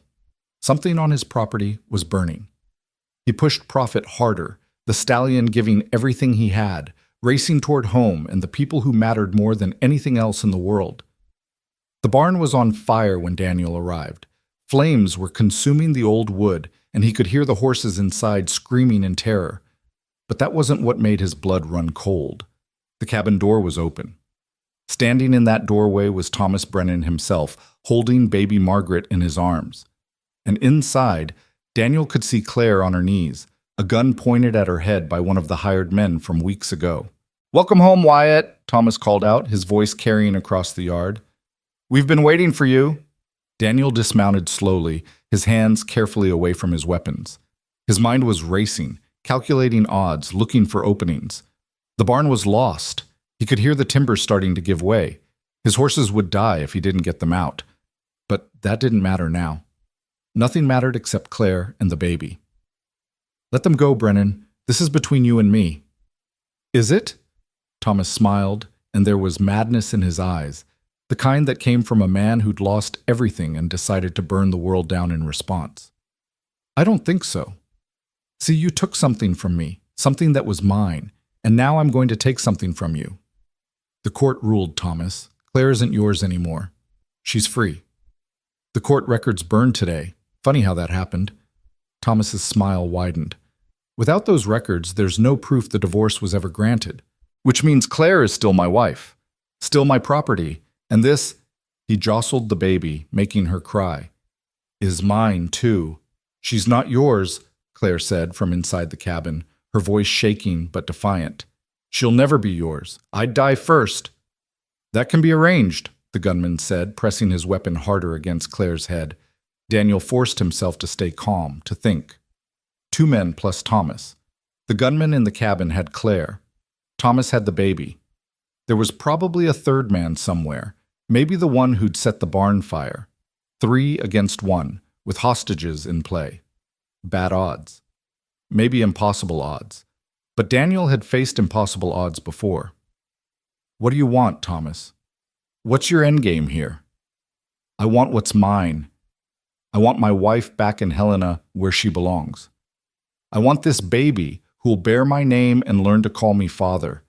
And I want you dead, Wyatt. I want you to die knowing you failed, that everything you fought for was for nothing. And if I agree, if I let Claire go with you, will you let the baby live? Will you promise not to hurt them?" "Daniel, no." Claire's voice was anguished. "Don't you dare." "Will you?" Daniel pressed, ignoring Claire's protests. "Your word, Thomas. Promise me you won't hurt them, and I'll let you take them. I won't fight. I'll just let you win." Thomas studied him, suspicion and triumph warring in his expression. "You'd do that?" Give up everything? For them? Yes. It was a lie. Daniel had no intention of letting Thomas Brennan walk away with Claire and baby Margaret, but he needed Thomas to think he'd won, needed him to lower his guard for just a moment, needed the opening he could use to end this. All right, Thomas said slowly. I give you my word. I won't hurt them if you don't fight. Thomas, don't trust him. The gunman started, but Thomas waved him off. It doesn't matter. Even if he's lying, he can't win. Not against 3 of us. Not with the women as hostages. Thomas looked back at Daniel. So here's what's going to happen. You're going to drop your weapons. All of them. Gun, knife, anything else you're carrying. Then you're going to walk into this cabin, nice and slow, and my man here is going to tie you up. Once you're secured, we'll take Claire and the baby and leave. Simple. And then what? You just let me die in the fire when it spreads to the cabin? Thomas shrugged. I suppose that's for God to decide. Now, drop the weapons. Last chance. Daniel unbuckled his gun belt, let it fall, pulled the knife from his boot, tossed it aside, raised his hands to show he was unarmed. All right, I'm unarmed. Let me see Claire. Let me say goodbye. Come ahead. Slowly. Daniel walked toward the cabin, each step measured and careful. Behind him, he could hear the barn collapsing, the crash of falling timbers and the screams of his dying horses. Everything he'd built over 20 years. His home, his livelihood, his sanctuary. Going up in flames. But he didn't care. Buildings could be rebuilt. Horses could be replaced. Claire and Margaret couldn't. He was 10 feet from the cabin door when he saw it. The slight relaxation in Thomas's grip on the baby, the way his attention shifted to something behind Daniel. It was the opening Daniel had been waiting for. He lunged forward, faster than a man his age should be able to move, years of war and survival instinct taking over. His hands closed around Thomas's wrist, twisting, forcing him to release the baby. Margaret fell, and Daniel caught her with one arm while using the other to drive his fist into Thomas's throat. Thomas staggered back, gagging, and the gunman inside spun toward the door, his weapon swinging toward Daniel. But Claire was already moving, had been waiting for her own opening. She grabbed the gun barrel, shoving it up just as it fired, the bullet punching through the cabin roof instead of through Daniel's chest. Daniel handed the screaming baby to Claire, then turned back to Thomas, who was recovering, reaching for his own pistol. They grappled in the doorway, both fighting for control of the weapon. It fired once, twice, the shots going wild. Then Daniel got his hand on Thomas's wrist, slammed it against the doorframe until the gun fell free. It's over, Daniel growled, driving Thomas back against the cabin wall. You lost. Accept it. Never. Thomas's face was purple with rage and lack of air from the throat punch. She's mine. She'll always be mine. I'll never let her. The third shot came from inside the cabin. Daniel spun to see Claire standing there, the gunman's weapon in her shaking hands, smoke curling from the barrel. The hired gunman was on the floor, blood spreading from a wound in his chest. I said I'd never go back, Claire said, her voice eerily calm despite the tears streaming down her face. I meant it. Thomas used Daniel's distraction to break free, stumbling toward the horses tied near the burning barn. Daniel chased him, but Thomas was already mounted, kicking his horse into a run. For a moment, Daniel thought about letting him go, about just being glad it was over. Then he saw Thomas pull a rifle from his saddle scabbard, saw him turn the horse back toward the cabin, toward where Claire stood holding their daughter. Daniel didn't think. He just moved, putting himself between Thomas and the cabin door, spreading his arms wide to make himself the biggest target possible. Run! He shouted to Claire. Take Margaret and run! Thomas fired. The bullet took Daniel in the shoulder, spinning him around, dropping him to his knees. Through a haze of pain, Daniel saw Thomas cock the rifle again, saw him aim for the cabin, for Claire.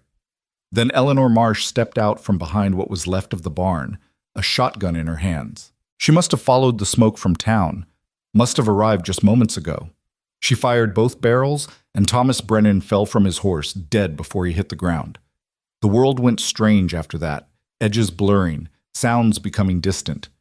Daniel was aware of Claire kneeling beside him, of her hands pressing against his bleeding shoulder, of her voice begging him to stay awake, to hold on, to not leave her. Not leaving, he managed to say. Can't get rid of me. That easy.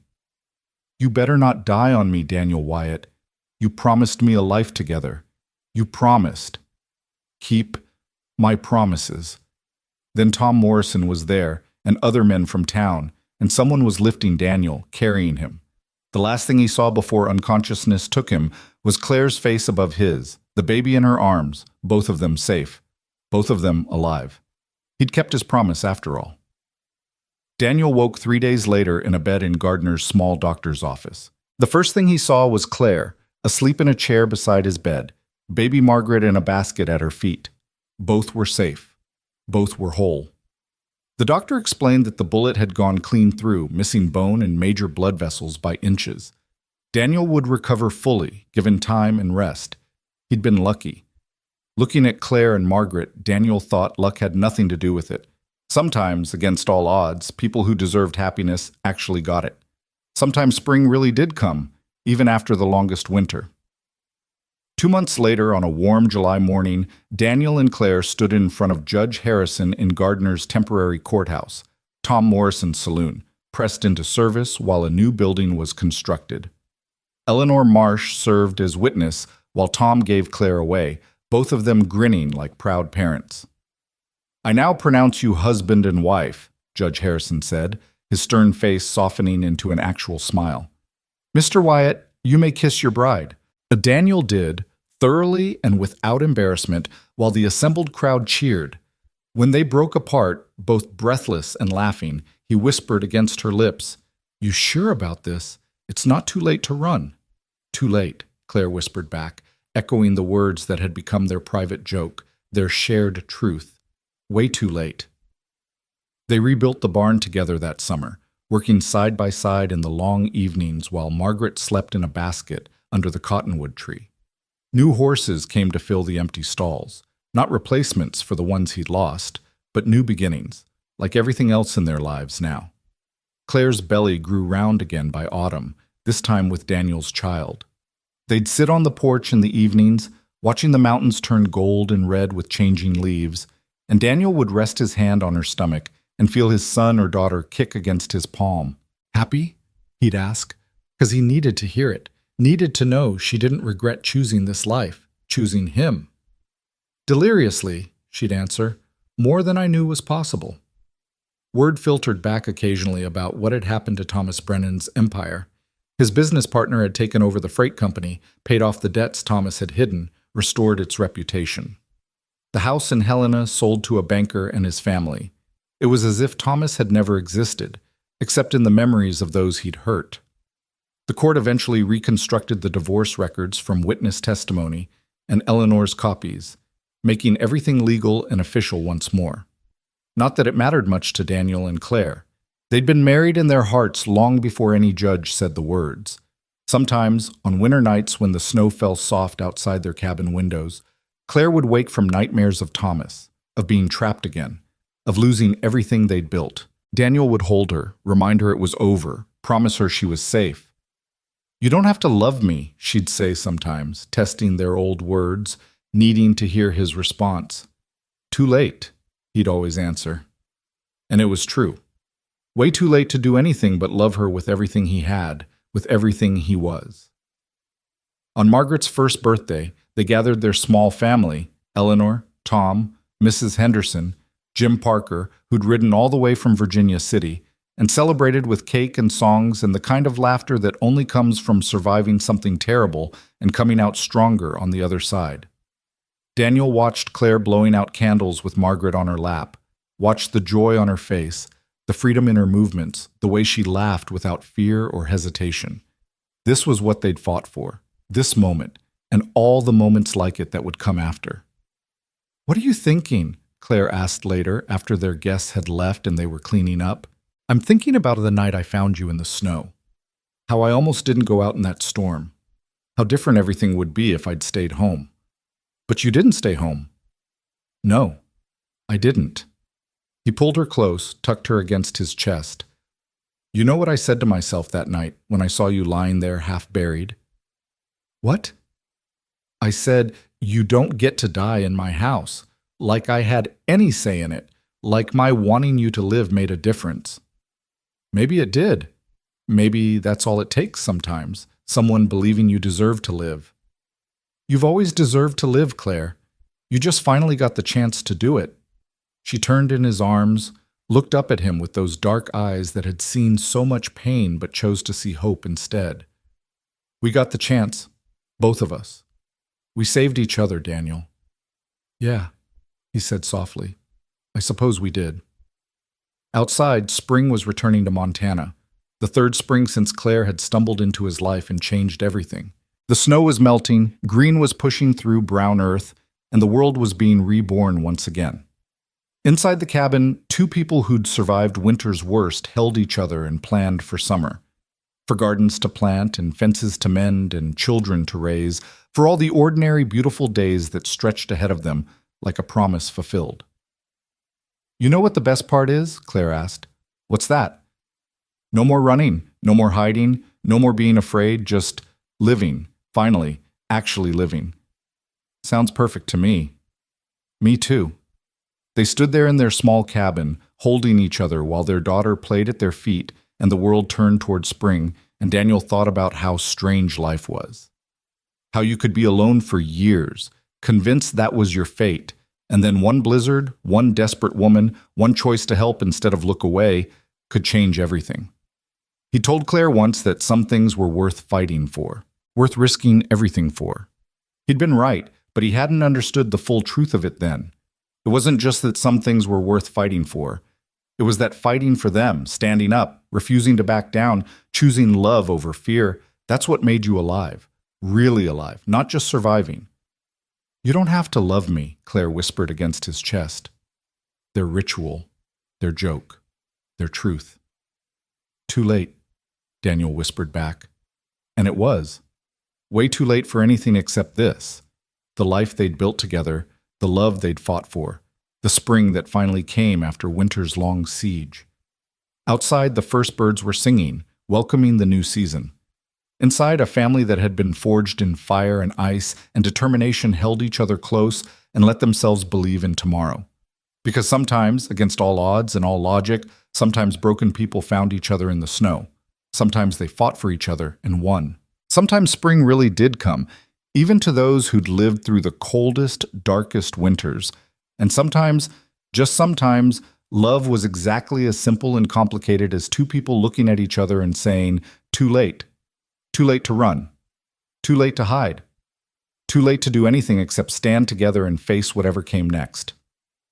Together. Always together. The way it was meant to be from that very first moment in the snow, when a dying woman and a lonely man found each other and decided to live.